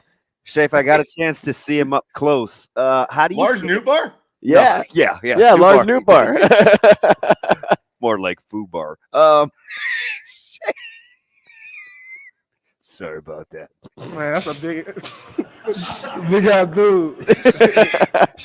Wow. Shave, sorry, I'll come back to you. How do you feel? I'm just hanging. I'm in your show. Man, I'm trying to get my composure. How do you feel about Grant Brix and the recruitment? I think that Nebraska is certainly right there in the mix of it. Obviously, this is a really important target. Matt Rule has made him an important target since the moment that he basically got to Nebraska. I mean, you go all the way back to one of the first visits that he made was to watch this kid wrestle. And so they've made it apparent to Grant Brix and to his family that they are very, very interested in having him in Lincoln. Obviously, proximity-wise, they're about 93 minutes from his high school to Memorial Stadium. So no one's touching that in terms of proximity. And then guys like Daniel Kalen, Carter Nelson, et cetera, were all really involved in working on him when he was there for his official visit. And I think because of that, he's pretty comfortable with that group of guys too. And then, of course, he was back for the unofficial visit for the cookout. So I like where Nebraska sits with Grant Brix, but you got to acknowledge, Kansas State and Oklahoma haven't exactly gone away. So it's not like, Nebraska's sitting out in front here, with a pretty clear distance. So you could have what largely could be considered a three-way tie, but he's expected to make a decision before the start of Logan Magnolia's season. I'm hoping to get over there next week to watch him practice and to get another interview in which he politely but firmly tells me absolutely nothing. And then I will post that story on Husker 24/7. What about Brandon Baker? Brandon Baker is an interesting situation. I mean, I had already thought he had locked in that day for an official visit because we had written about it earlier in July, but I guess that hasn't officially been signed off, so to speak. And even Baker himself told Brian Christopherson that yesterday. So, but I think he's going to be there that weekend. And I think, Nebraska's chances here are better than people might expect, but they're still really going to be chasing Ohio State, Georgia, Oregon in the mix. But I think Ohio State's kind of the team to watch. But the important thing here is his family really liked coming out to Nebraska for the spring game in April. And because of that, I think there's more of a chance here. He really likes his staff, whether it's Donovan Raiola to Matt Rule. He clearly connected with those guys. And so I don't think this is just like, oh, I want to go take a visit. No, he's already been here twice. He wants to make sure before he chooses somewhere that he's crossing a place off and he feels comfortable that he did his due diligence. And I think Nebraska is going to be in this, but they're probably the dark horse. Schaefer, you're amazing and you have no idea. Yeah, we appreciate it, man. Or maybe you do it and you just paid off. We'll talk next week. All right, see you guys. See you, Schaefer. More CNC after the break. Rogers and Benning will be back in 5 minutes.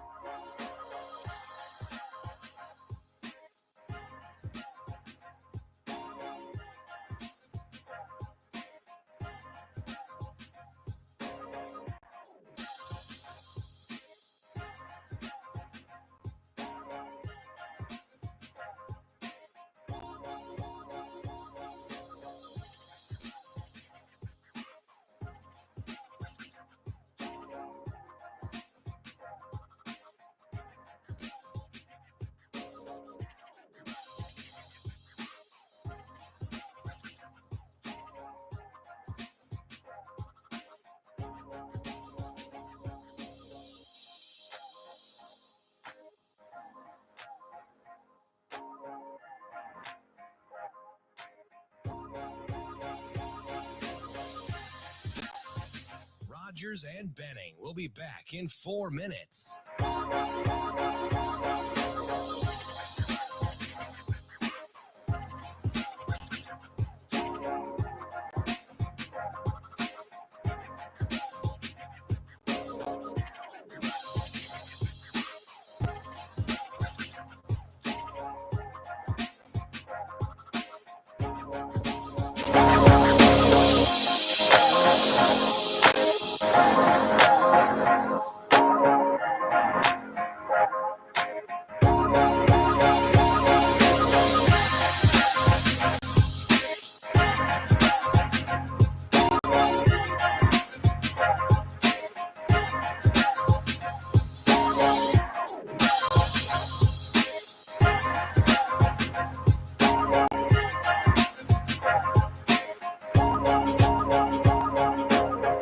Rogers and Benning will be back in 3 minutes.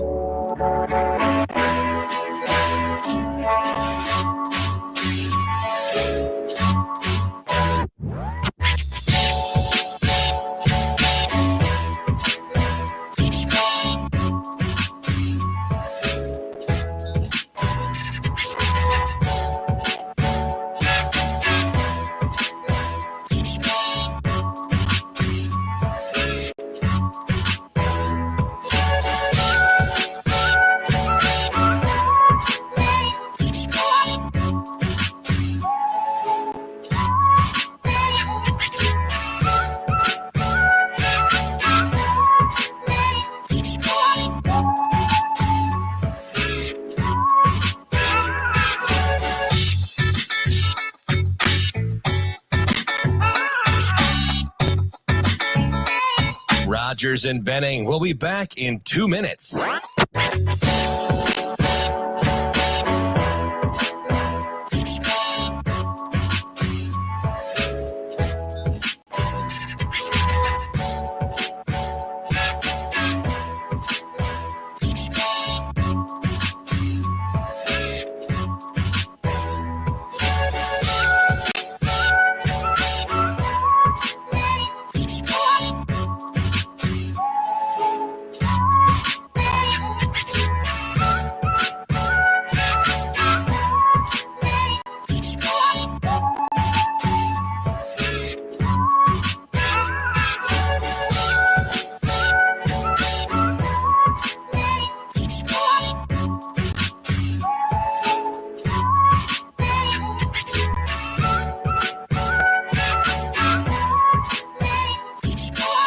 Rogers and Benning will be back in 1 minute.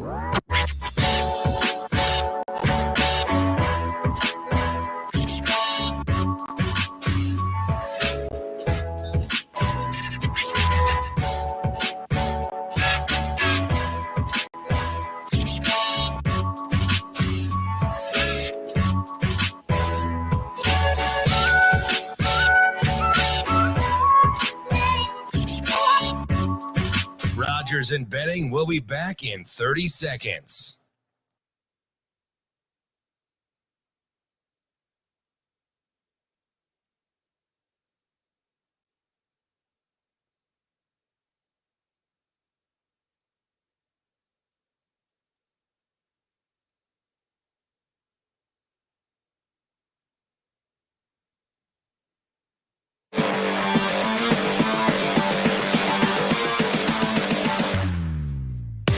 Coffee and Cream with Rogers and Benning on Hail Varsity Radio. The best thing now that I'm noticing is he's starting to, as he comes back to the huddle, when he makes a mistake, or not I wouldn't say a mistake, when he misses a read, he's already starting to see it himself, right?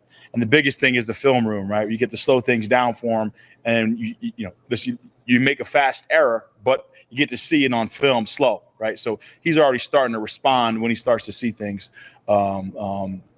When he's starting to miss things on the field, but also starting to see it on the film room. So he's really responding well to really kind of understanding the playbook, understanding where the ball's supposed to be, and what we're supposed to do with the ball when we get there. Man, DB, put some whiskey in a glass for me and let me watch these coaches talk. Like that's pure enjoyment right there. At least for me last night, I was just sitting there captivated. And if you're looking for a glass of whiskey to, pair with the Husker conversation, well, maybe just grab your phone, take it over to the Hilton Omaha, October 7th from 1 to 5. And while you check out whiskey at Omaha Whiskey Fest, you can revisit all these conversations of Husker coaches and do what I do and enjoy the pairing, because the pairing is fantastic. The general admission ticket is $100. That gives you access to 350 samples from over 65 brands. That's from 2 to 5. Okay, $100 GA ticket. But the VIP access ticket for $75 more gets you in from 1 to 5. You get the GA access and swag, but you also get that 1 hour early day of access swag, which allows you to sample the exclusive VIP bottle. Uh-oh. You heard me right. VIP. Where's Carl Lewis when I need him, Shane? The bottle. Uh-oh. That's Omaha Whiskey Fest, October 7th from 1 to 5 at Hilton, Omaha. How about Sandy and our I want to name the email so bad. Red Clark. Uh-oh. She said, "Morning, Damon. Just came across this article on CNN, and I thought about you. Take a look. Love the show." So I click. Can you read the headline for me? So I click on the link. Mattel wants to pay you $277 an hour to play Uno. I'd do it.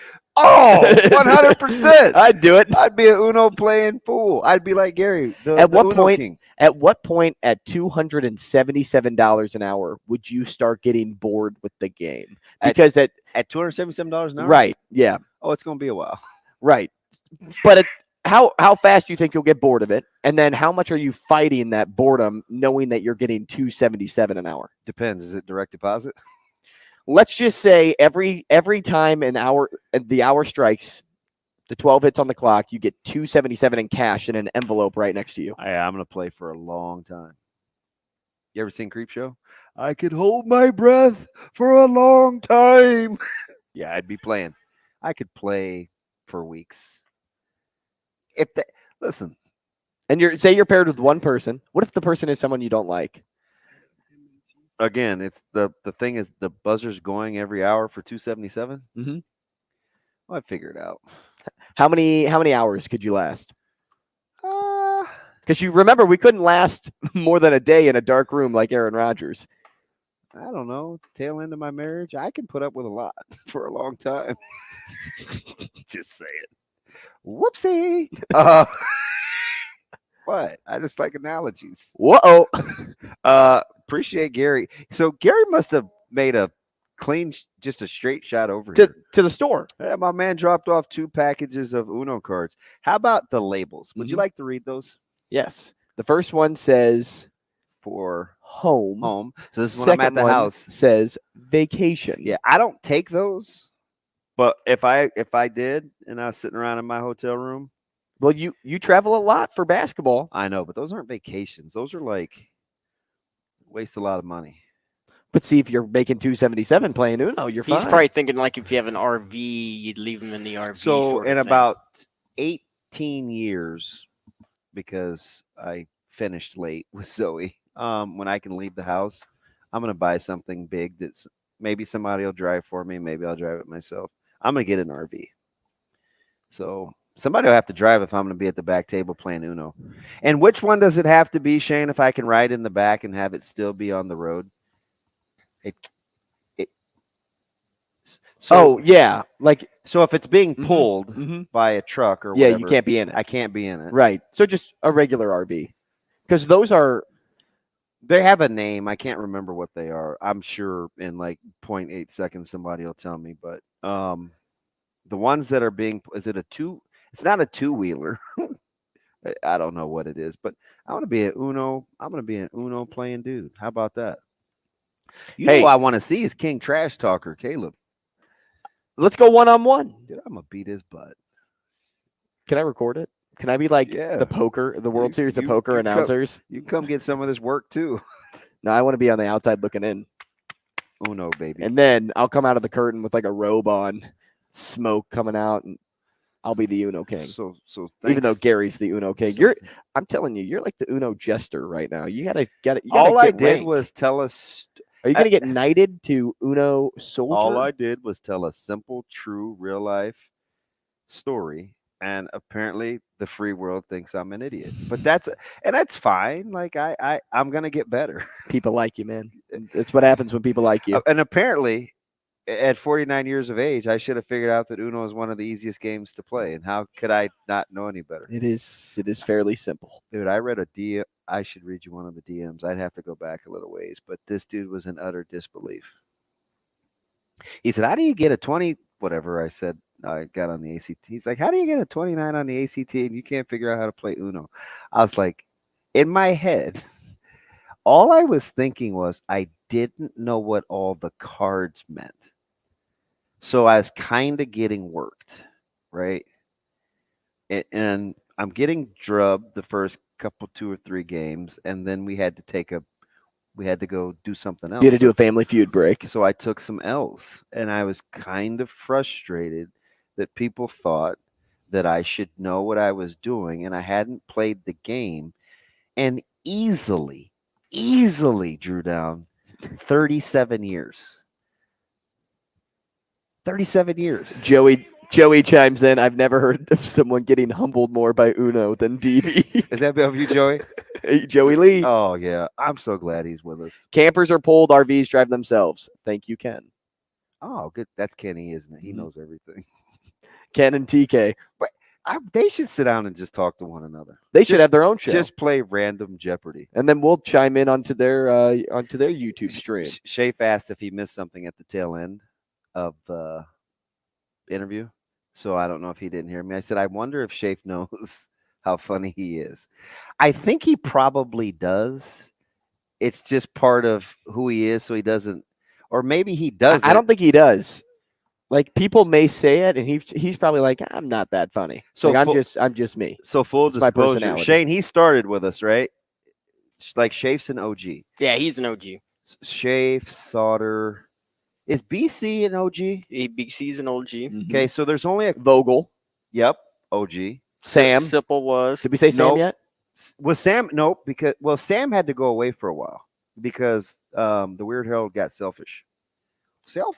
And they when they did their thing, so they wouldn't let us have him. We can't count Sip because he's Gonzo, but but I remember people being unhappy with Schaefer because they didn't feel like he was positive enough. You know, like, oh, grabble, grumble, grumble. Like people just, and I just was thinking, you know, he's pretty factual. He's right more times than he's wrong. He'll tell you when he was wrong.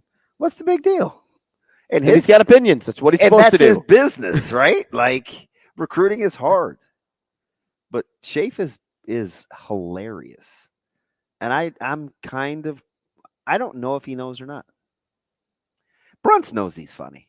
Yes. Right? Like, some guys just know they're funny. I don't, maybe Schaefer doesn't know. He asked me if he missed something. I said, no. Just you being funny. Yeah, it's just us laughing at you. Yeah. No. Because it's you. There's Uno. Hey, speaking of having fun, how about all the fun that the players were having in the dorm rooms, messing with Coach McGuire yesterday? Did you see Message Board Geniuses? And then I was going to follow it up with those that chime in on the message board, and here's how it reads. Unreal. What's up, G? No bowl game in 6+ years, and this is how evenings are spent. What happened to so tired from 2 days ago? From two-a-days, geez, words are hard. You can't walk and study in the playbook with the small bit of energy left. No wonder we suck, and we'll continue to. Maybe he was being sarcastic, or she. I don't think so. You don't think so? There was too much in there for it to be sarcasm. Sarcasm is more like a one-liner. Tedious. That's a lot of cups of water.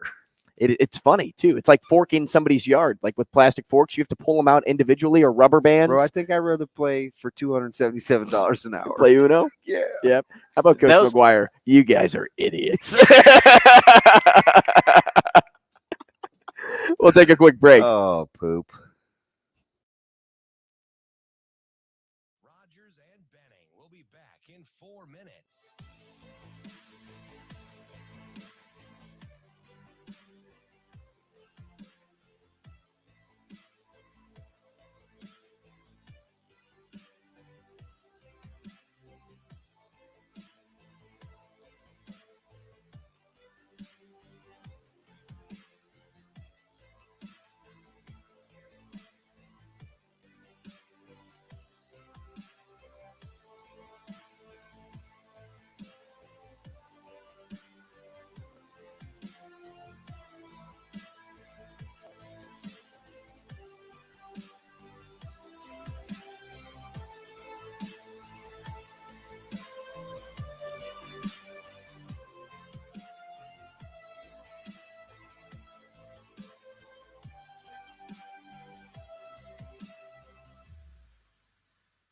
Rogers and Benning will be back in 3 minutes.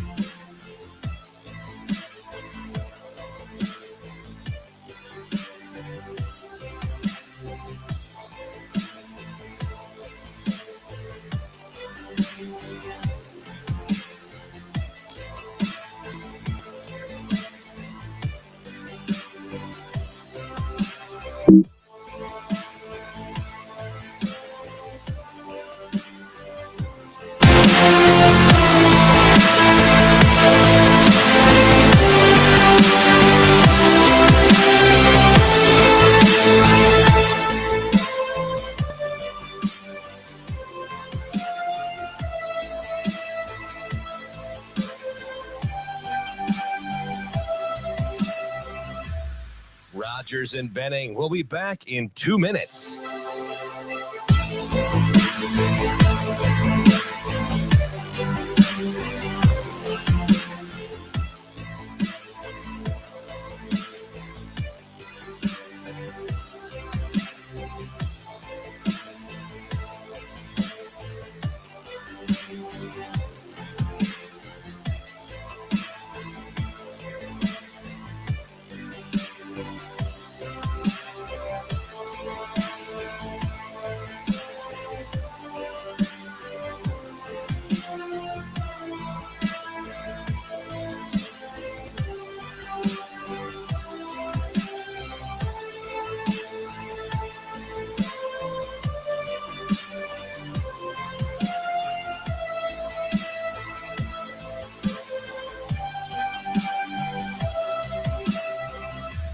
Rogers and Benning will be back in 1 minute.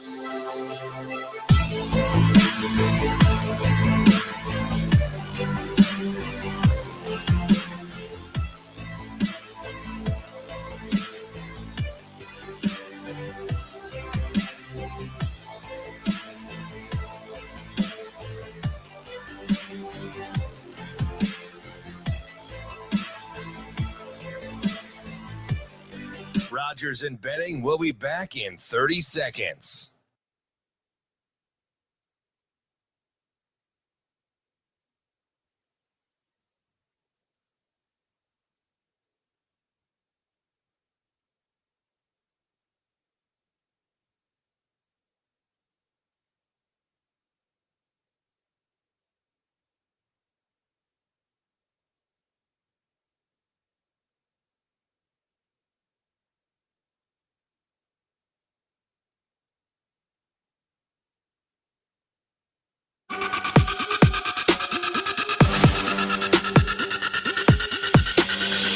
Coffee and Cream with Rogers and Benning on Hail Varsity Radio.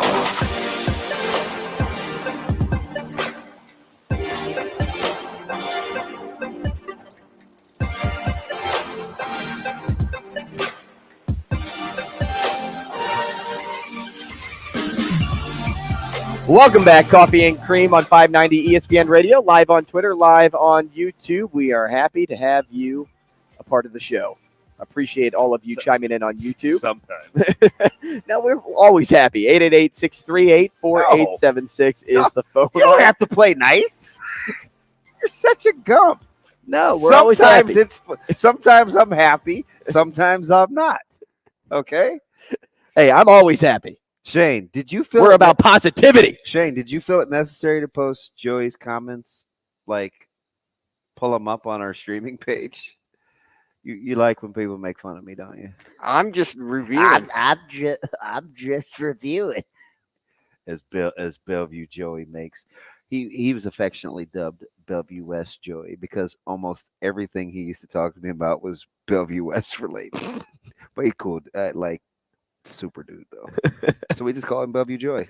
All right. Bellevue Joey, it is. You know everybody gets a nickname. With you, yes. Unless I don't like you.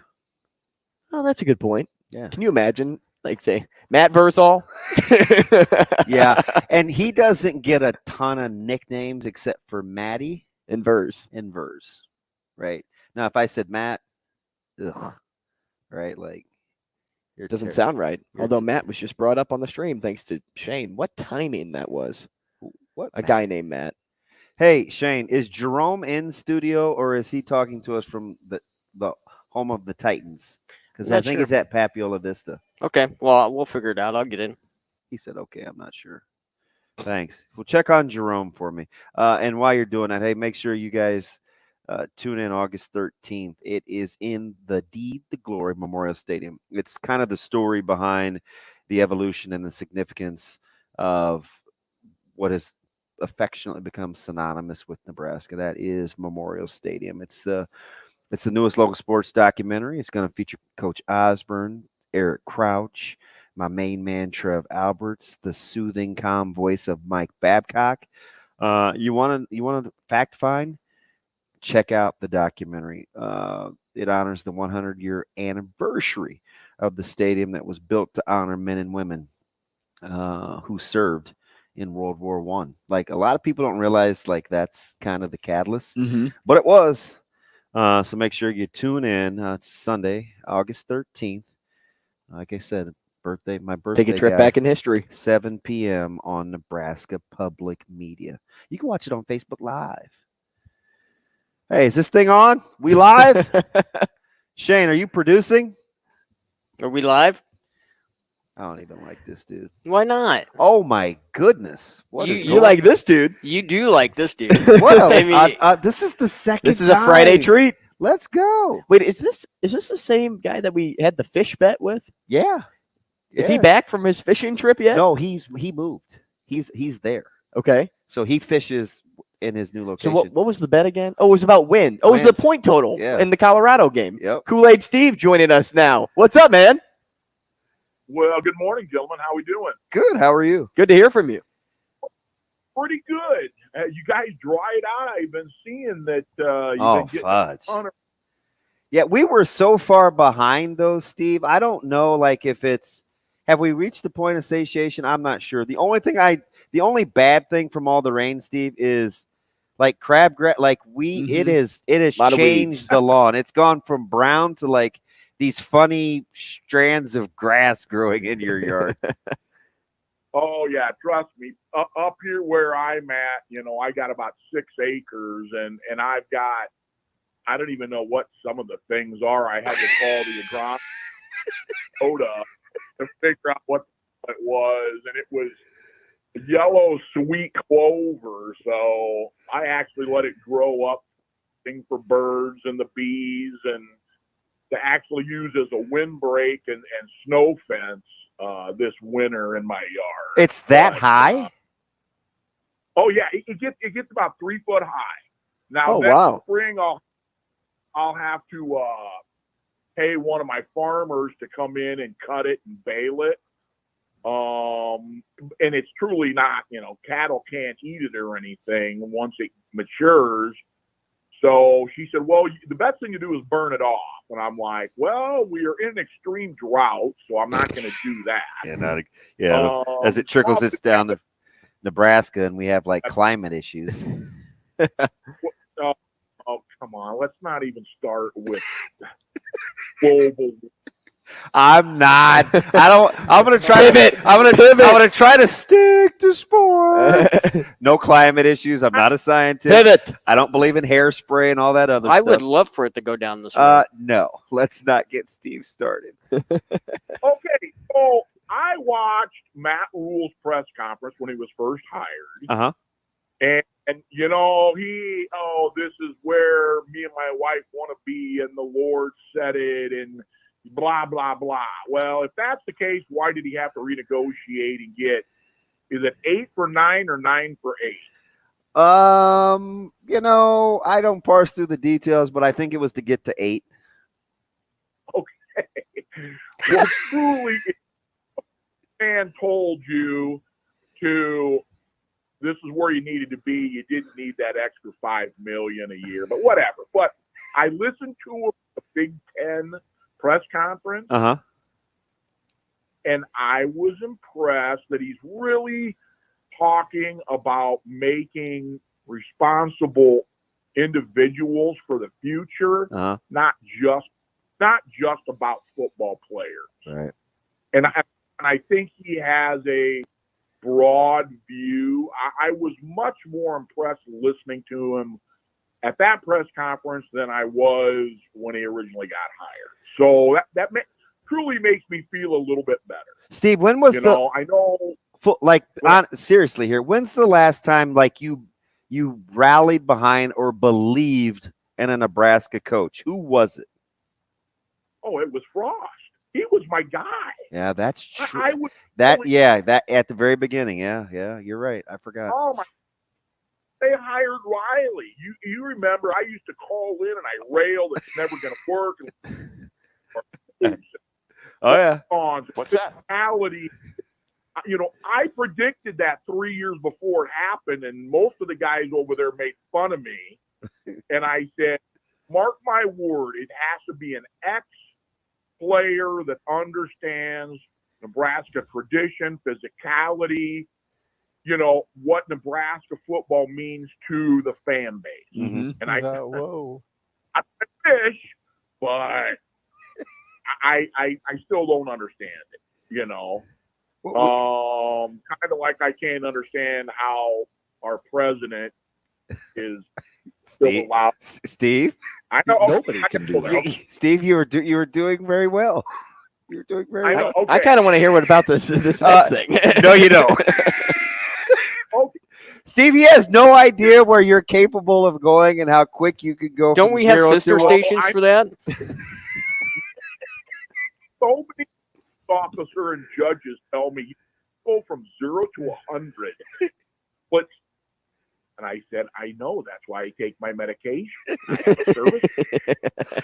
You buried the lead though. Like you're in a position where people are farming your land and you're doling out services. Like I missed it, man. Do you want to adopt? I'm cheap. Well, I wish you would get in contact with me, and I called Verbal to come up, or not Verbal. Vrzal? What? Vrabel? Yeah, that's got the pizza. Yeah, Vrzal. Yeah, Maddie. Yeah. To come up and come fishing with me in the spring. Now, truly, right now, it is not very good. It is difficult. Water's so hot. Fish are in 50 to 80 foot of water. I mean, it's tough. But from May 1st through the 4th of July, you come up and we can catch 50, 60 fish a day. Hey, so before you hang up, leave your number with Shane. Oh, okay. So back to our bet now. Okay, I know 21 points. You guys jumped on it. Oh yeah, yeah, we did. I get it. You can send the fish now if you'd like. Oh well, I still think that Colorado's going to rail us.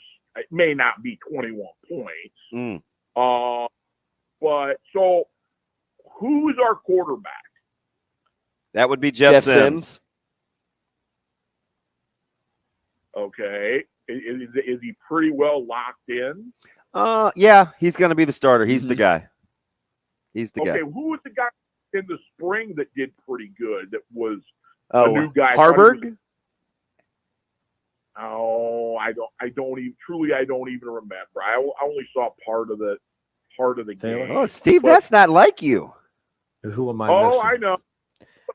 But that's when the fishing's good. You probably thought it was like Chubba Walleye or Jeff Crappie or Steve Bass. Gone. Yeah. That guy's gone. And who's the other guy that transfers? Casey Thompson? Was it Casey? I mean, it's whatever. So that's 21, 8 fillets for each of you. Yep. A large amount. You got it. And and we'll be sending you food if we lose. Hey, don't hang up. We're going to go to break. Make sure you leave your number with Shane. Okay, you guys have a great weekend. Hey, you too, man. Thanks, Steve. Shane, make sure you get that number. Did you predict happiness when we logged on with Steve? No. Nebraska fans know they know the voice. Mike Sautter up next.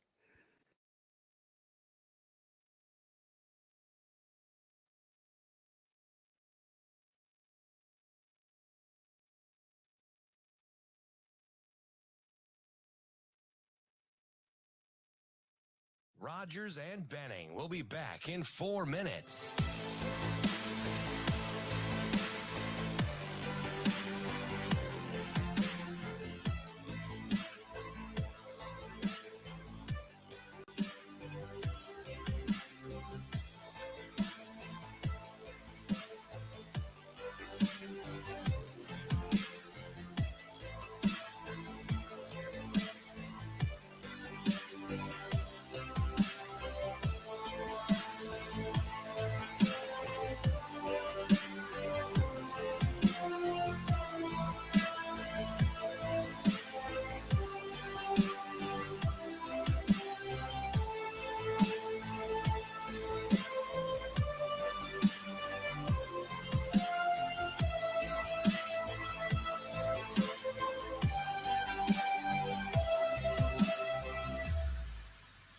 Rogers and Benning will be back in 3 minutes.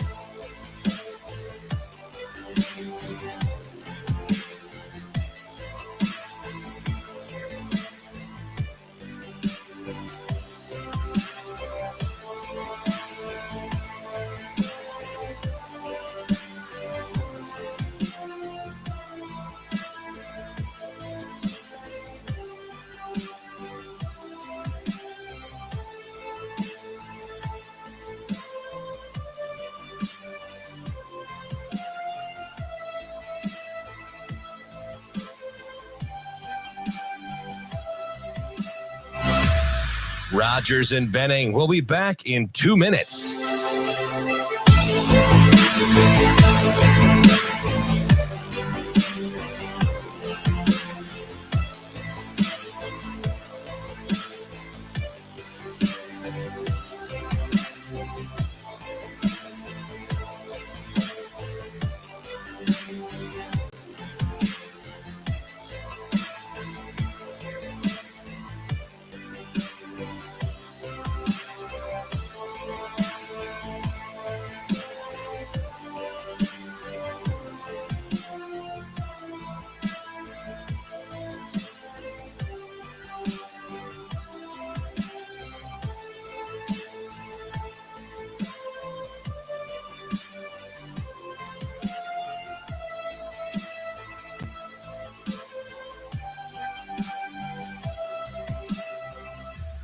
Rogers and Benning will be back in 1 minute.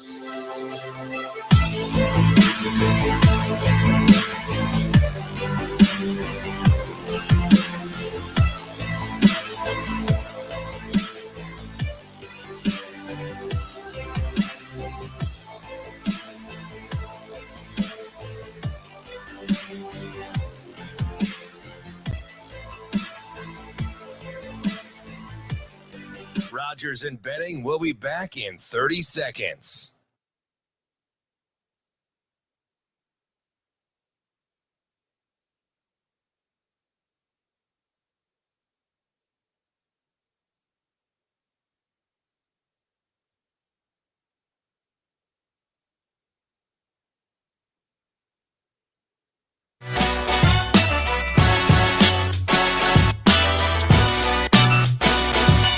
Coffee and Cream with Rogers and Benning on Hail Varsity Radio. Oh, yeah, no doubt, no doubt. Mike Sautter. I would agree, Damon. Mike Sautter. Yeah. Mike Sautter. Oh, man, you're going to put me on the spot. Mike Sautter. Hey, welcome back, Coffee and Cream, top of the hour, 9 o'clock on the time. See, that's another thing that can get sponsored, the time. What time is it? Time brought to you by Sautter's Moving Company. That's kind of like an 80s thing, though. No, there's only one moving company. It's the one that I use. It's King's. That's not the one I use, though. Well, shame on you. Yeah, shame on you for not passing their info along.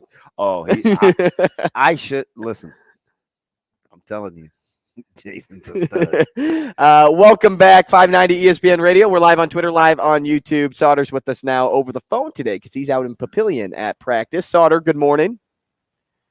Yeah, I didn't get the moving company recommendation either.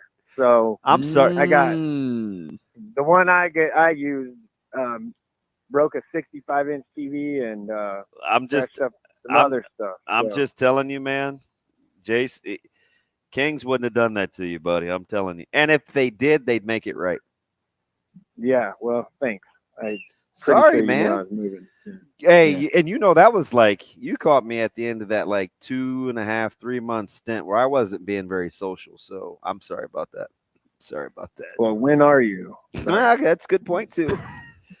Hey, Sautter, what do you think about Aaron Rodgers buying a $9.5 million mansion in Jersey? 8 bedrooms. That means he's in for the long haul. Oh, here we go. Haul. Here we go. Couple years. I was so disappointed in their effort. Can I tell you, this is how much of a degenerate Jets fan I am? Well, that and DraftKings lineup guy. I did 3 DraftKings lineups last night for the Jets-Browns preseason game, which I knew sounds about right. None of the starters were going to play. So I did that, and I also watched literally every single play of that game. Yeah, listen, I'm with you. Until the lights went out? I don't know about every single play because I think I did flip over to the fake Megalodon show on Discovery. By the way, they should be ashamed of themselves for airing that. It was such a hoax.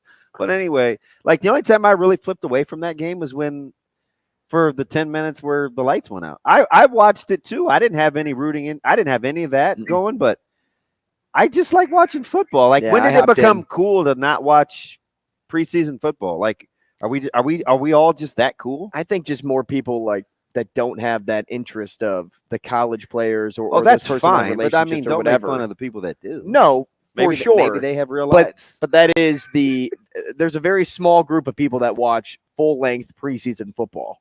I just like to know who's doing what. That's all. Hey, Will McDonald in the wide 9. E-I-E-I-O. I don't know, man. That third string defense looked like trash, though. You guys had Dorian Thompson Robinson looking like flipping. He was top of the league. Cam Newton is MVP year, man. That was silly. Kellen Mond's going to be looking for a job soon. Dude, he's not good. So that's okay. He's not good. What do we know about your newly adopted Papio La Vista South Titans? I just got here like 8:30. Practice started at 8:30. Oh, so I'm standing in the back. We don't know anything, or what? Like, what are we doing? Well, I did a little, homework. Sam Schuler's going to be pretty good. I think they might be all right. Reese Skogabo is pretty good. Yeah. By the way, the wide receiver. So they got good numbers. Who's throwing it to him? Sam Schuler, quarterback. So same quarterback that last year. Yes. So you're 2 for him. Job is solidified. I feel very good about it. I Okay. guess in the little bit of conversation I had with Coach so far. So how do they look on? How do they look on the hoof, or physically? That's something you guys would say. People in the white people. No. Oh, there it is. People in the media that cover live. You stuff. tried to get there before he got there too. You tried because you were trying to point at me like, no, please, save me. I don't know. I just feel like when people are looking live, they say on the hoof. I don't know. I don't know about that. Oh, that feels like a. Just because I've never heard Ryan Clark say it doesn't mean anything. I don't know what you guys are insinuating. All of a sudden, Dan Graziano is saying it all the time. I don't know what you guys are insinuating. They look okay. Casey Popish is going to be. He looks pretty good out here. Nice size and all that stuff. So, young guy didn't play. He'll be. If you watch the practice report at the end of this, he will definitely probably get a mention, I think, unless something crazy happens the rest of the practice. So, no, they look all right. Numbers are up really good. So, not, overly big in the line. Nothing like, it's not Omaha North line rolling out here, right? Yeah. So, but I don't know if anyone is like that this year. So I would tell you how many practices I've been to? This is 5 this week. So you've had Elkhorn Blair, North. Blair, Elkhorn Bell North, West, Bellevue West, and Prep, and now this one. Okay. Today, yeah. Okay. At Elkhorn North line looks probably get off the bus. They look the best. I mean, they're big. They impressed you the They're most really up front? Yeah, for Class B team. Yeah. Yeah. You know, I'm going to give you a little plug here, Sautter, because for me, it's really my first deep dive into high school football in Omaha and Lincoln. Where you been? Well, I not here. Sioux City, St. Louis, everywhere else. UNO. Where you been? Yeah, I was at UNO. So wow. Uno? Yeah. By the way, Uno. Sautter, can you play Uno? I haven't played Uno in years, but I could probably beat you. Wow. There he goes. See? Just he's one of us. He's That's one of us. great. Okay. So Sautter, what I really back to like your compliment. What I really like though is these practice reports. I mean, because they're short, they're to the point, but I can get a lot of information in them. I mean, you give us the knowns, you give us the unknowns, and for me, I'm kind of sitting back and I'm jotting down some notes because I'm like, okay, what is one of the top experts in the high school field in this area? What does he know that I need to know? And so I appreciate that aspect for one, but the second question I want to ask with that is this: do you do it just to share this information just every season? Is this something you do every season? Is this something that you've started to do just now with Hurrdat Sports, or do you kind of just look at it as this informative report so that people can just know what's happening at the start of August? First of all, expert, loosely worded term here. So let me give you the compliment, Sautter. I know, but no, it is something that I've done for years. I don't even know how many years, at least 5, if not more. So I do it for basketball and football too. Clearly football. I saw the basketball ones. Yeah, I used to write them out, just write them. And I've always done, I guess I created the knowns, 3 knowns, 3 unknowns, if there is 3. On both of those, and then this year I added kind of the breakout guy that maybe didn't play a lot last year or played but not a ton, and going to have a big impact for the team. Each individual team breakout player, that's what that means. It's not like they're going to be an all-state player from playing JV last year or whatever. So the people do kind of look at the unknowns when I say that as a slight. It's not. It's, hey, Papio South, Devin Jones rushed for over 1,000 yards last year. Well, he graduated. Who's the next person? Right? That's an unknown. Who's going to fill that gap or that void? Papio South, your 2 starting linebackers led the team in tackles last year. Who's going to fill that? Who's going to bring that production this year? So that's all that means. But yeah, it's something I've done for years. I've done it for a long time. I used to write them. But then I just switched this year to the video form because one, it's a little bit, saves me time on the back end, right? And I guess that's what people do. So maybe they're really good. Maybe I'll just make really TikToks and dancing TikToks from now on. Yep. Only I guess dances. That's all we do over here. Yep, it is. Just Wow. T-talk. Wow. I love when you're passive aggressive, but you're for the home team. That's right. Get them. We do more than TikToks. No, it's okay. Here we go. Soapbox Sautter time, right? Oh, boy. It's ridiculous. First of all, worry about your job first. Worry about your company and what you're doing and keeping that thing alive. Wow. Can I hear the second thing? Or is that it? I don't know. Okay, the second thing, super unprofessional for someone to in this market to take a public shot like that. Super totally uncalled for. Totally uncalled for.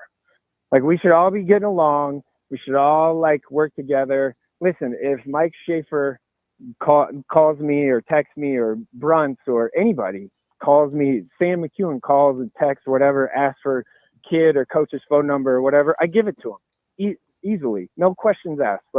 Yeah, sure. Here you go. Go, let me help you do your job. Awesome. Fine with me. Don't care. Like, go do you, man. Like, I'm going to do me. I think I'm pretty good at it. So, like, anyway, all right. I'm going to stop. I don't even know what the segue was, but okay. Are we good? No, it's the video thing instead of the writing thing, I guess. Yeah, that's where I'm getting at. Okay, so I got something here for both of you.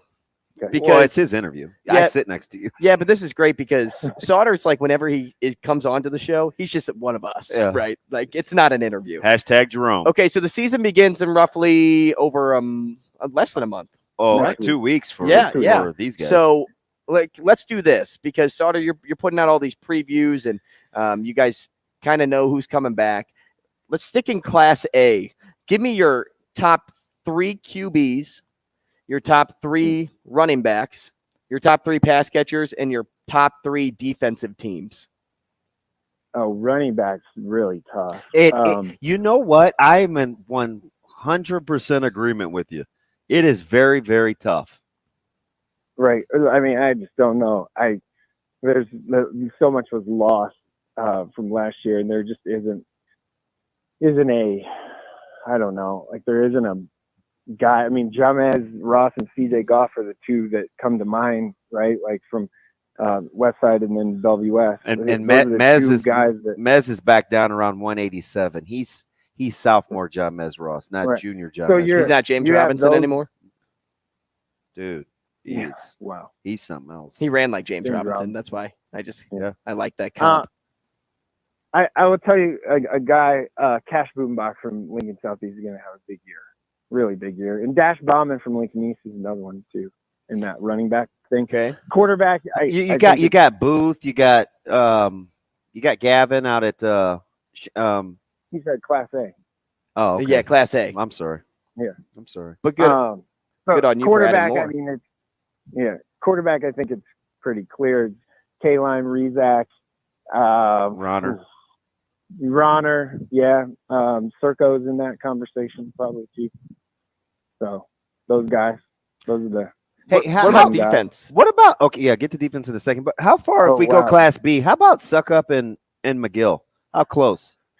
Blair and Roncalli respectively. Yeah, I will tell you, I love Bodie Suckup. I saw him Sunday. He looks fantastic. Yeah, like he's super mature.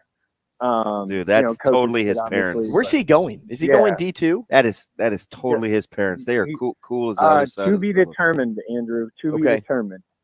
So he has the Nebraska preferred walk-on, I guess, offer, if you will, and then some D2 stuff. But McGill just committed to Wayne.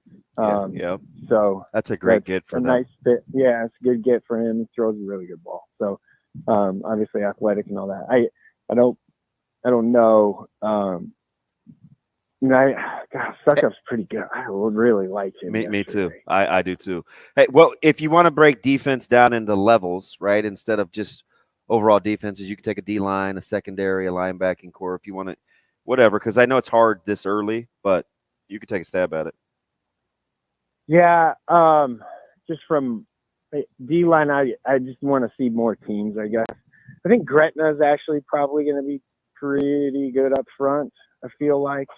For some reason, Gretna. Do you feel like Gretna's not talked about? Yes, I 100% do. I don't think that's right because they're right. I think they're going to be squarely in the mix. Yep, and I think Veith and Jansen and Wilcoxon. I think those guys are kind of pissed. Yeah, like I don't understand. Like everyone's just kind of poo-pooing them. I don't know if that's the right thing to do. Probably Omaha North. Without watching them at practice, I guess I watched him in June. But Henderson, if he can stay dialed in it, right, mentally, yeah. And then obviously Tyson Terry. Those two guys are just so huge. So it's hard to stop that up the middle. I don't think Tyson will have to play a ton of offense this year either. I mean, I could see him playing less offense than he did a year ago. So that's probably a problem. That's probably. I thought he was going to play center. He's going to have to. That's for him to decide what he wants to do in college, I think. But for this year, he's warming up to the offensive thing. But he's going to try to be a terror defensively this year. That's all I know. let me tell you, that kid, if he played center, he's heard it from everybody. He knows. He gets it. I just don't know if. I mean, people can tell you a lot of things, but he wants to give what he loves to do a try first, and that's defense. He's a long time Sunday guy at center, and like for a while. All right, well, give me a linebacking core and a secondary. Oh man, I guess I'll see Westside bright and early Wednesday morning, 6 a.m. So I want to see that, but I like Asher Jenkins. Just brings so much to versatility to Bellevue West. So just so far seeing them, I like him a lot. So I'm just so intrigued by Bellevue West defense, what it's going to be this year. Is it going to be more? It's definitely going to be more aggressive because the coach is definitely aggressive. But I don't know. That linebacker's tough. I want to see more of that. I don't. All right. Give me a secondary. Secondary would be, well, Prep has got some work there, trying to fill holes. Papa South filling holes there.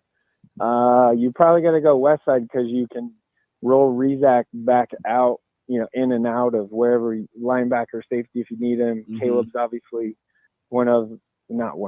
Caleb's obviously the best safety / defender players in the state. So probably west side. No, I could see that. What about Rizek as like the rover of that defense for you? Not to disclose too much, but he will have some flexibility. Yeah. Like we could go big nickel. Yeah. And plus, I think Jordan Hurst and Keenan Cotton at the corner, that gives us Jordan Hurst is a budding star. Yeah, Jordan Hurst has got a Butler budding star. He's another one. There's another guy like now where I don't know, feels like 50. It's not that number, but it's probably in the 20s of FCS, at least Division I guys in the 2024 class. It's just a ton. There's so many. Is it weird? Is it weird to have a conversation that we just had and like Christian Jones doesn't come up? Oh yeah, whoops. No, I'm just saying, like, yeah. I'm genuinely asking because I feel like he's fighting that a little bit. It's one of the things that he's motivated by. He's kind of labeled himself from a motivational standpoint as people think he's just a camp kid. Well, he's a pretty good camp kid. Like he's pretty pissy. I love it. He's pretty good at camp though. Like he looks really good in shorts and t-shirt. Dude, he works at it though, right? Mm-hmm. He works at it. He does. I'm telling you that he couldn't cover me last year. Now he looks like Jalen Ramsey out there. Whoa, okay. Which version? You mean? I'm just playing. No, he's not Sauce Gardner, let me tell you. Oh, God. Oh, it all comes back to the Jets. JETS, Jets. Sauce? Why do people? What? Yeah, I don't know. There's no reason they should. He's easily the best deep corner in the league. Easily. Hey, I don't think it's close. You asked me the same question last year. How about Millard South D line? Without seeing them, Millard South D lines. Hey, okay, listen. I'm gonna see them. I believe Wednesday is my plan. I worked on my practice plans for next week. I'm gonna try and go to 4 on Monday. So wow, so we're early, so you'll knock that out of the way. Is everybody else going in the morning? Okay, this is Papio High midnight, so 12 to 2, right? That is so awesome. And then you guys 6 to 8:30, whatever that is. Yeah. And then Omaha North goes in the middle of the day, like 12 to 3, 12:30 to 3. And then Gretna. Did you say midnight? 3:45 to 6 for Papio? Yeah. Oh yeah. Listen, so I know he rubs some people the wrong way. I like him. He marches to the beat of his own drum. Midnight to 2 a.m. And then I'll finish with Gretna that day, I think. He's hard to prepare for too. Papio is hard. Papio is a definite sleeper for me. Yeah, I think if you do the Damon, you love the question of who's the what's the term you always use? Who's the off the radar? Off the radar. No, but different term. Dang it, can't think of it. Not off the radar, but yeah, off the radar or not talked about, whatever. Yeah. I think it's maybe a Millard North. I'm with you there. They got Like good, they'll probably they've got, and I think they're better up front than, unless you're knee deep in the high school ranks, they're better up front than people think. Right. I think they're probably, they'll probably start the year in our coaches poll, probably, I'm going to guess, anywhere from 8 to 12, right? Yeah. So I think they're probably, could make the quarterfinal team, right? Yeah. Sautter. Beat somebody or two.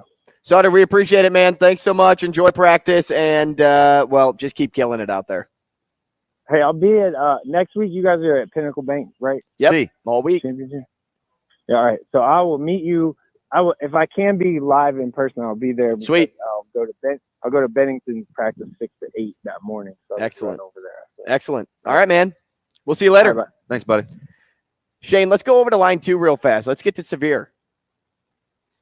The curious call of Michael Severe. Apostrophe. Good morning. What's up, champ? Well, first of all, my name must be Fruit now because I'm out of the loop. What the hell's going on with companies attacking each other? What are you guys doing? Time out. It's not you guys. It's not you guys. It's them guys? I'll send you what he's upset about. He was mad Monday. Okay, I gotta know. He was mad Monday. He was mad Tuesday. Yeah. He's still mad. Mm-hmm. You know why he's so mad still? Is because he he's Mike chose Sautter. the hottest. Well, yeah, he chose the hottest week of in the whole world to move. It was the hottest day in record in the history of the world. He chose that to move. That's why he's still mad. Yeah, he's all pissy about that. He set the over under on expletives on July 26th, the day that he was moving, at 45 and a half F-bombs before noon. I said, I'm taking the over. Oh, he went over on it. He went over that. He went over by 10.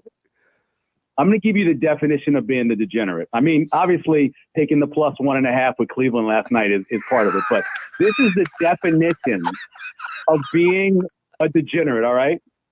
You bet the Nebraska under 6.5, back when it was even money. Now it's like minus 140. It's crazy. But because you want to hedge it, you take them to win the West at plus 1,100. I'm not saying I know anybody who did that, but that, my friend, is being a degenerate. Hey, you haven't changed a bit, and God bless you for it, man. I took a whole year off, man. I'm coming back now. I'm back. With a vengeance. I'm back. Yes. All right, my guy. I appreciate you, man. I'll keep you in the loop, my guy. Appreciate it. All right, later. Yep. All right. What a segment of Mike, right? Mike L and Mike S. We got to check on Jerome, though. He's fine. He's so... He's good. Oh man, he's good. He beats to his own drum. Yep. Oh, for sure. Would it be good to have him and Kool-Aid Steve together in the same room? Oh, I don't know. They're playing Uno. We'll do trivia up next. Rogers and Benning will be back in 5 minutes.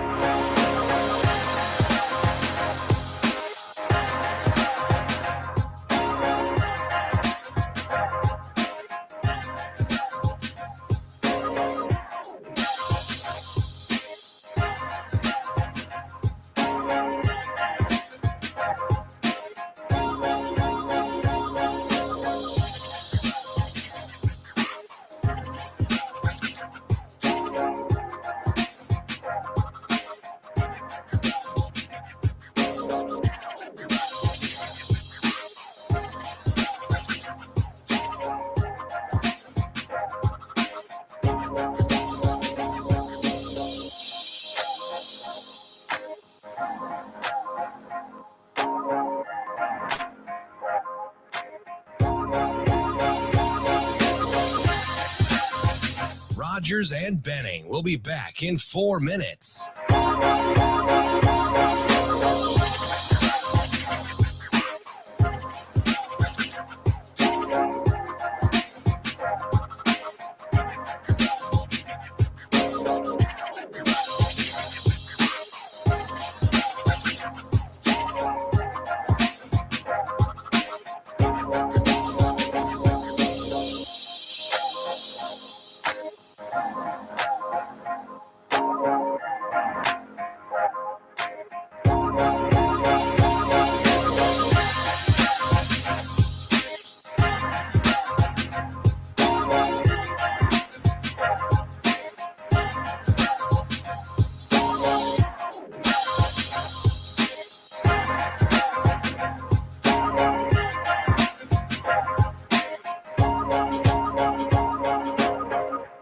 Rogers and Benning will be back in 3 minutes.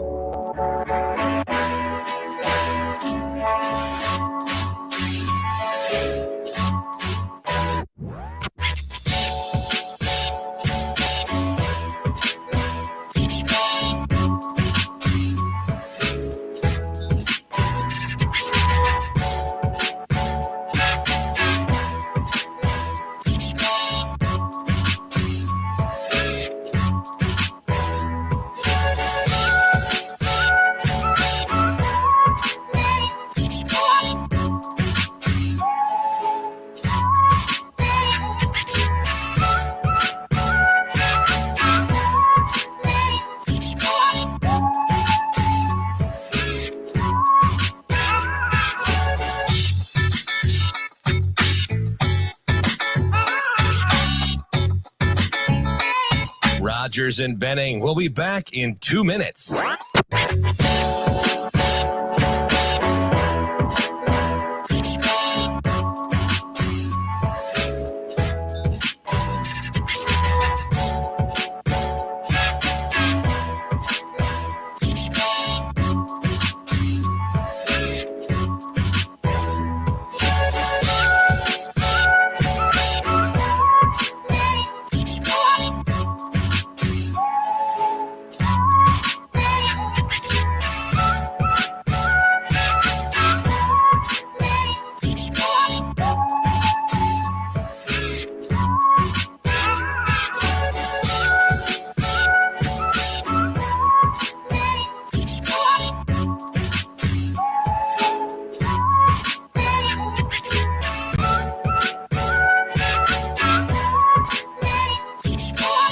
Rogers and Benning will be back in 1 minute.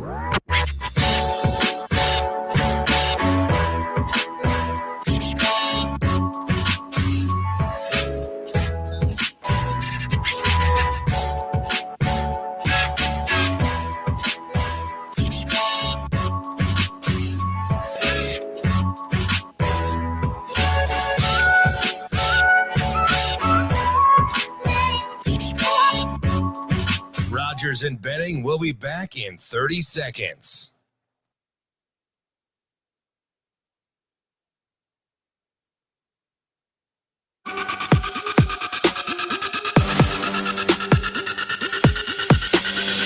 Coffee and Cream with Rogers and Benning on Hail Varsity Radio.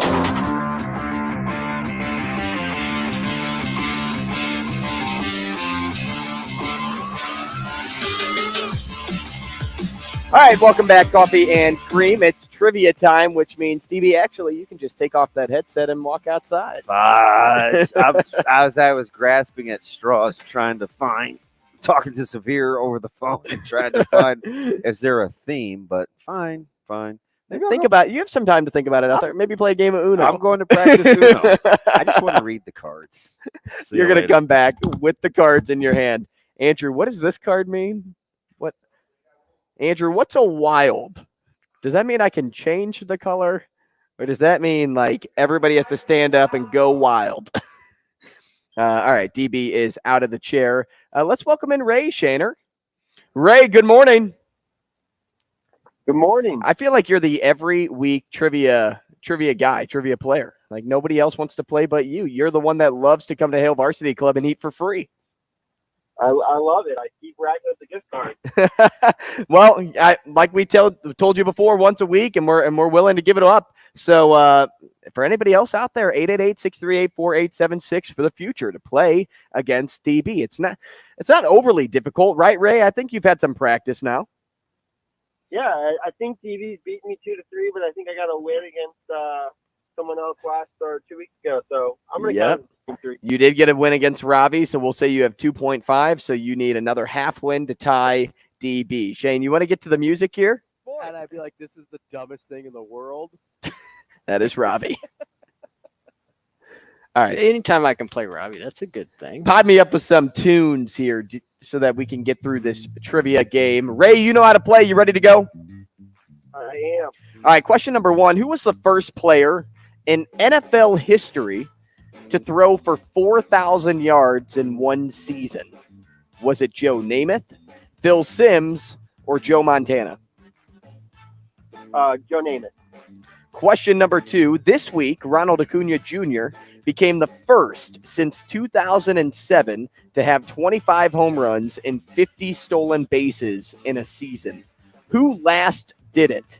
Was it Alfonso Soriano, Hanley Ramirez, or Jose Reyes? Hanley Ramirez. And question number 3. The college football season gets underway later this month. What current Big Ten team won the first ever college football game? Was it Michigan, Indiana, or Rutgers? Rutgers. And the tiebreaker question here, Ray. What was the score of the first ever college football game? God, 16-12. 16-12. Okay, so I'm going to add these up and put the final total number. So you're going to say 28 in total. But I'll let you know if you get the score exactly right. Let's bring back DB. And while we wait for DB, I'll take a moment and tell you about Dingman's Collision Center. Dingman's your one-stop shop for all your car needs. I'm telling you, they have this awesome give-back program that, you know, they do it all out of the kindness of their own heart. So after they service your car, you get to choose who you donate to. One of the programs that they focus on is Epic for Girls, and that's about leveling the playing field for girls of color in sports. Epic serves as the umbrella organization to amplify sports programming and call attention to issues of inequity in sports. That's what Dingman's is all about. They have 2 other programs, the Collective for Hope and Community Alliance. Next time you have an issue with your car, head over to dingmans.com, Dingman's Collision Center. DB, how did the Uno practice go? There are 2 decks in here. All right, so we learned something. Fine. Sorry. You were saying? Nothing. What do we got? Ray, are you feeling good? I'm actually feeling great. So I'm either 0 for 3 or 3 for 0. 3 for 0. All right. Maybe 3 for 3 is what you were going for there, Ray. Let's do these questions. CB, you ready to go? Kind of. Remember, you get 1 Hail Mary. Okay. Hold it close to your heart. That'll work. Who was the first player in NFL history to throw for 4,000 yards in one season?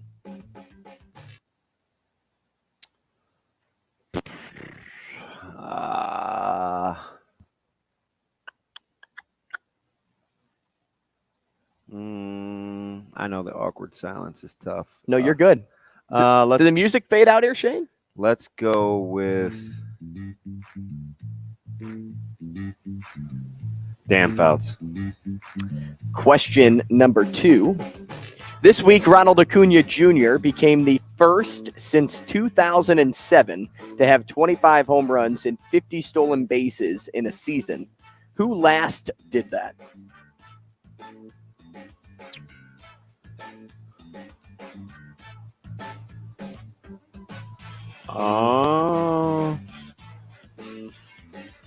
Let's go 2007. Mm-hmm. 25 home runs, 50 stolen bases in a season. Hanley Ramirez. And question number 3, the college football season gets underway later this month. What current Big Ten team won the first ever college football game? Who were the first Big Ten teams? Michigan. This one's relatively easy. Michigan, Minnesota, Purdue. I mean, if you're asking me, Michigan, I would keep Minnesota, asking. Purdue. Michigan, Minnesota, Purdue, Wisconsin. Give me a Hail Mary. Was it Michigan, Indiana, or Rutgers? Who won the first ever college football game? Rutgers. And the tiebreaker question, what was the score of the first ever college football game? 6-3. Thank you, DB.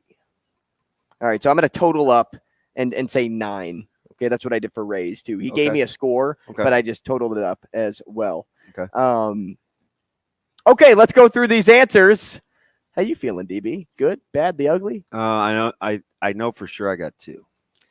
Who was the first player in NFL history to throw for 4,000 yards in one season? Was it Joe Namath, Phil Simms, or Joe Montana? Oh, 5. DB, you said? Dan Fouts. Ray said Joe Namath. The answer is Joe Namath. Oh, I'm losing this one. Nice work there, Ray. Good job, Ray. Question number 2. This week, Ronald Acuna Jr. became the first player since 2007 to have 25 home runs and 50 stolen bases in a season. Who last did it? You both said Hanley Ramirez. You both are correct. I'm losing. And the third question for all the marbles here, Ray. Did you get it right? College football season gets underway later this month. What current Big Ten team won the first ever college football game? Was it Michigan, Indiana, or Rutgers? You both said Rutgers. You both are correct. Dang, Ray. So Ray takes it home. He wins 3-2. Man, I so wish you would have used that Hail Mary on the first question. I know. Because you could have gotten to the last one on your own. I know it. And I knew I got 2 right for sure. And then the tiebreaker, just for funsies, what was the score of the first ever college football game? Ray said 16-12. DB said 6-3. The answer was 6-4. So nice work, DB. Pretty dang why didn't close. I take You would the have had Hail him. Mary for the first one? So, Ray, you won the $25 gift card. You can pick that up at the hostess stand at Hail Varsity Club. Thanks for playing, man. Appreciate it. I think it's 3-3. Ray is a thorn in my side. I think it's 3-3. Take the Hail Mary for the first one. I think it's 3-3. Is it? Between you and Ray. Yeah, Okay, so what do you think the theme of the questions were? Ray's tough. Question number 1. Firsts. Well, the Jets played last night, and Joe Namath was well known for the Jets. Okay. Or probably. It seemed where like he was there was a most lot of well known for. firsts, except for the Acuna. Acuna happened yesterday. Yeah. Or 2 days ago, one of the two. So current events. And then I wanted a college football question, and so I'm like, since we're starting with like the first game, I'll do the first game. You know that 4,000 rarely ever, if ever, comes up as something on his resume. Like when you're talking about him. Yeah, because I think nobody ever says that. They think either. Well, they think in the 60s they didn't throw that much. They think guaranteed win. Mm-hmm. I just want to kiss you. Mm-hmm. Or being overrated. Yep. Well, and again, back in the the early 60s when was it 63 or was it closer to like 69 when he did that? 67? I don't know. Way before my time. Land before time. But people were like, oh, they don't throw the football then. They don't air it out. No. 4,000 is a lot. 4,000 yards. Yeah. First guy to ever do it. I would have guessed 4,000 in his career. I mean, back then. I think he had another season where he got like 3,800 or something like that. Yeah, before he got hurt, he was one of the better dual threat quarterbacks. Look at you. Oh, my Uno cards? Yeah. Look at how there's that little like ice cream cone wrapper on it. Yeah. I'm going to shuffle these bad boys. So are they in order? Are they like all greens? Oh, that was another thing they got on me for. Like when I shuffled and had to get up from the table, they made fun of me because the colors were still in somewhat of an order. Like I wasn't a good shuffler. People love to do that when they're losing. Like they fun. love to do that Shuffle when the they're cards. losing. It's like, poker. Hey, can you watch the deck, please? Watch the deck. Yeah, thanks. I'm on it. I'm ready to see you become an expert. Ain't happening. Anytime. I don't even know the next time you'll actually play Uno. Today. Matt Vrzal up next. Shop. Rogers and Benning will be back in 4 minutes.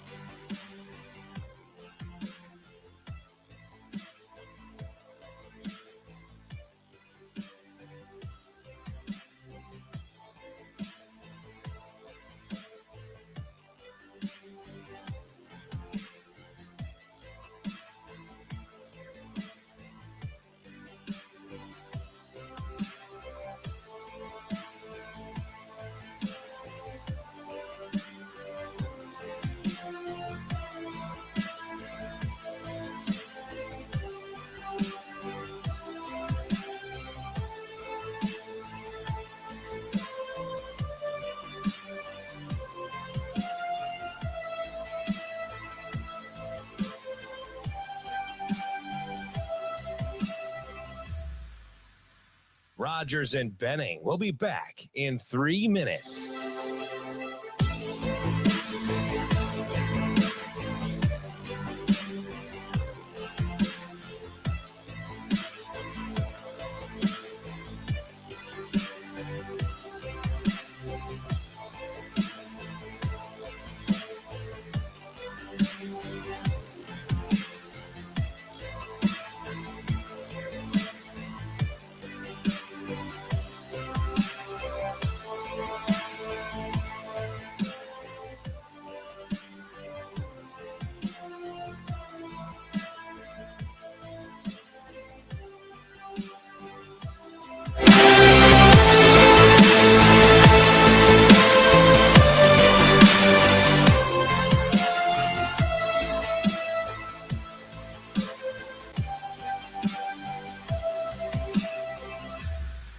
Rogers and Benning will be back in 2 minutes.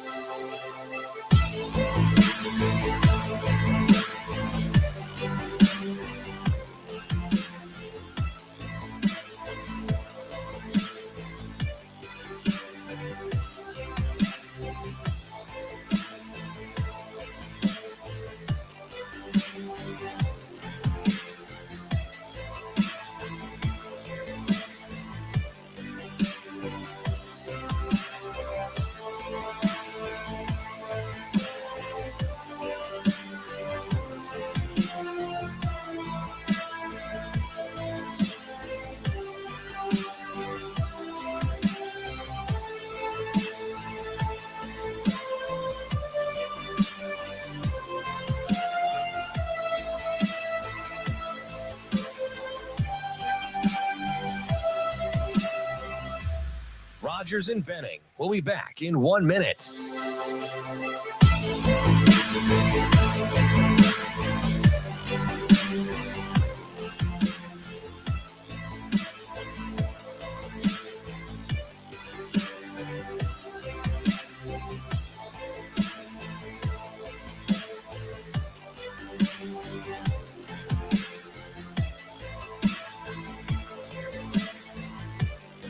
Rogers and Benning will be back in 30 seconds.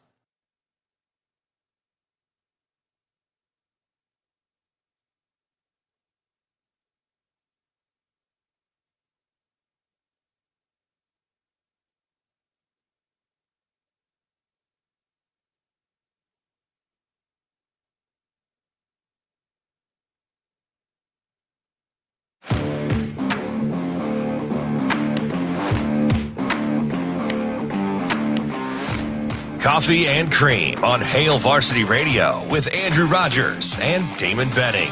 Now let's find out what Matt Vrzal is better at. Telling stories or making pizza. Matt. Matt's an exceptional young man. Matt Vrzal. Happy birthday, Matt. You know, Matt, he's a tremendous athlete. Matt Vrzal. Come on, Matt, I'm with you. You know, like Matt Vrzal, you're one of the sexiest people in the world, but you're not one of the most beautiful. How does that happen? Here is Matt Vrzal. All right, Matt, thank you very much. What an intro.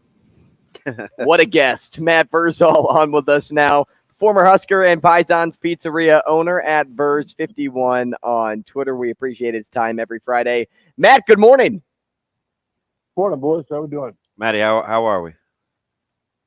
I'm good. Well, I'm not happy with you, but I'm good. Now I'm intrigued. Can we start here, please? Oh God, I don't even know what I did. Why are you unhappy? Texted, called, nothing. Checking in on him. Usually hear from him once a week. Yeah. Hear nothing. Bro, I'm on the legitimately like, hey, checking in on my guy. How are you, buddy? Matt, legitimately on the struggle bus. We had parents. You act like I don't know that. Dude, that's why he's checking in. Gets away from me, man. Holler at your boy. I know. How are things? But anyway, I'm above the dirt. One way to put it. Matt, can you play Uno? It's been a minute, but yeah. So let's just. Oh, did you hear him? It's not very hard. Complex game. Oh God. Okay, never mind. Nope. I'd love to hear where you're going now. I was going to say, so if you hadn't played in like 35 years, could you just pick it up and be serviceable? Oh yeah. Okay, never mind. Mm-hmm. You want to stop there, DB? Yes.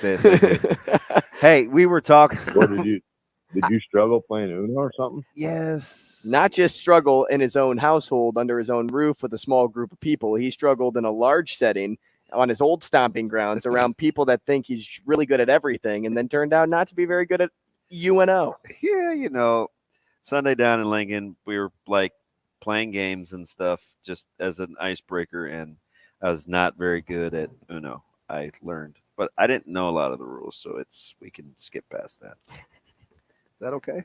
That's okay. Matty. The rules of Uno? Oh, God. Yeah. Okay. Yeah. Yes, Matt. I didn't know what some of the cards meant. See this? What? What? It says it on the card. Okay. I feel like this is a reshow. I feel like Monday. Like this is about as Damon as it comes. This is Damon getting in this situation. Oh God. And overthinking this thing so far. And probably what it was he's sitting there, he's like, okay, do I get in here and be overly competitive, Damon, and just beat everybody? Or do I be like, oh, I'm just the normal guy. I'm not gonna. No, you destroy everyone. Like, little kids want to play stuff. My nephews didn't beat me at nothing ever. I don't know. I don't even know if they ever have. And they cry, and I told them I love the tears. Let me see them all. And I get a cup, and I just set it next to them. I'm like, cry in there, dude. You went soft, Benny. I didn't listen. Okay, I'm gonna say this, and I'm gonna move on from this week of Uno. I just couldn't remember what some of the cards meant. That's all. I asked a few questions. I got schooled. I lost like 3 in a row. People talk trash, and I told myself I'm gonna get familiar with Uno. That's all. That's the gist of the story. But I'm glad you had. I'm glad. Reverse, draw 4, draw 2. Those threw you off. Yep. Mm-hmm. The draw 4s really got him. Here we go. Here we go. Hey, Verz, let's actually get off of this topic before DB feels any worse about his Uno playing career. I didn't have to take my spades.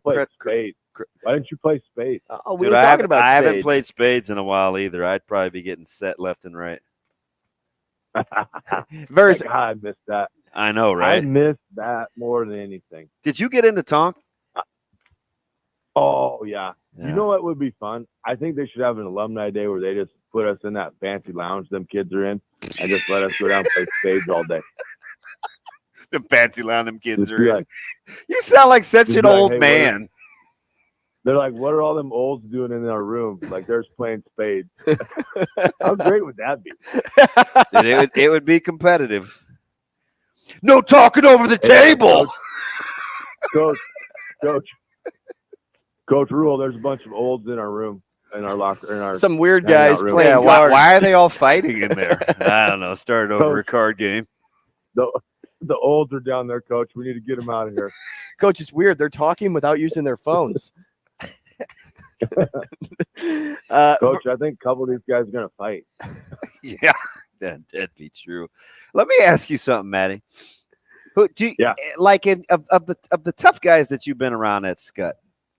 The non O-line D-line. Who are some of the tougher guys that you remember where you're like, yep, you know what, I'd play with that guy? Can't be O-line D-line.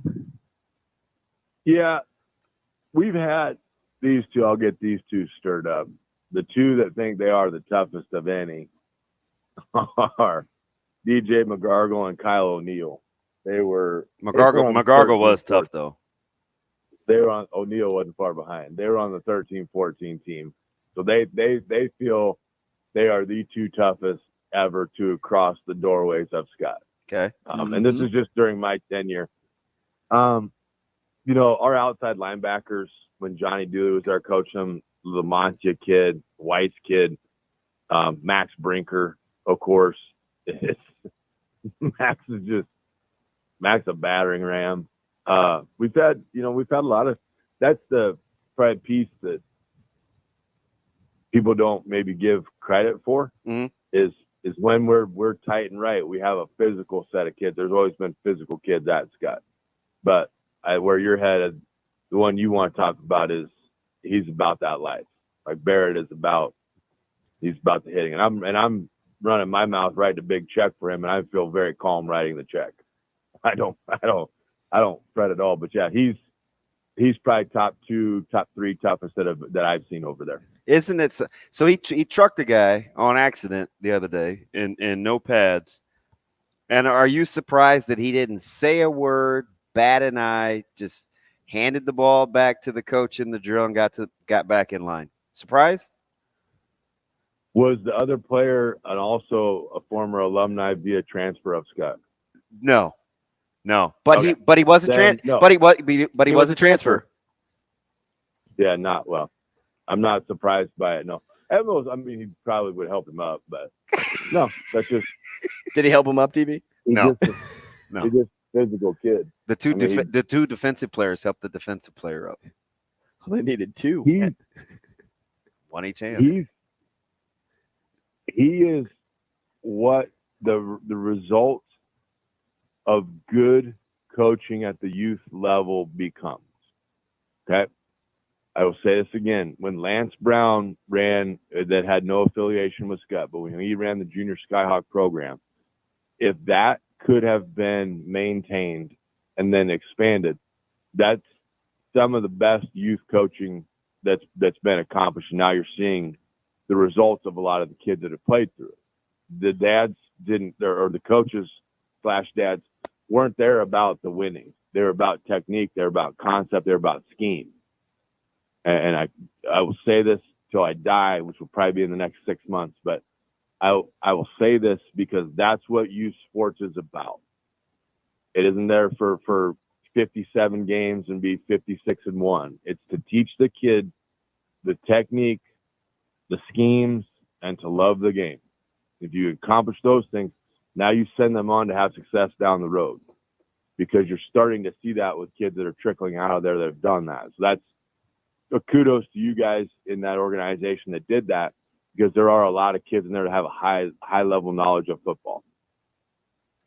Verz, when you were playing, did you talk like your coaching staff?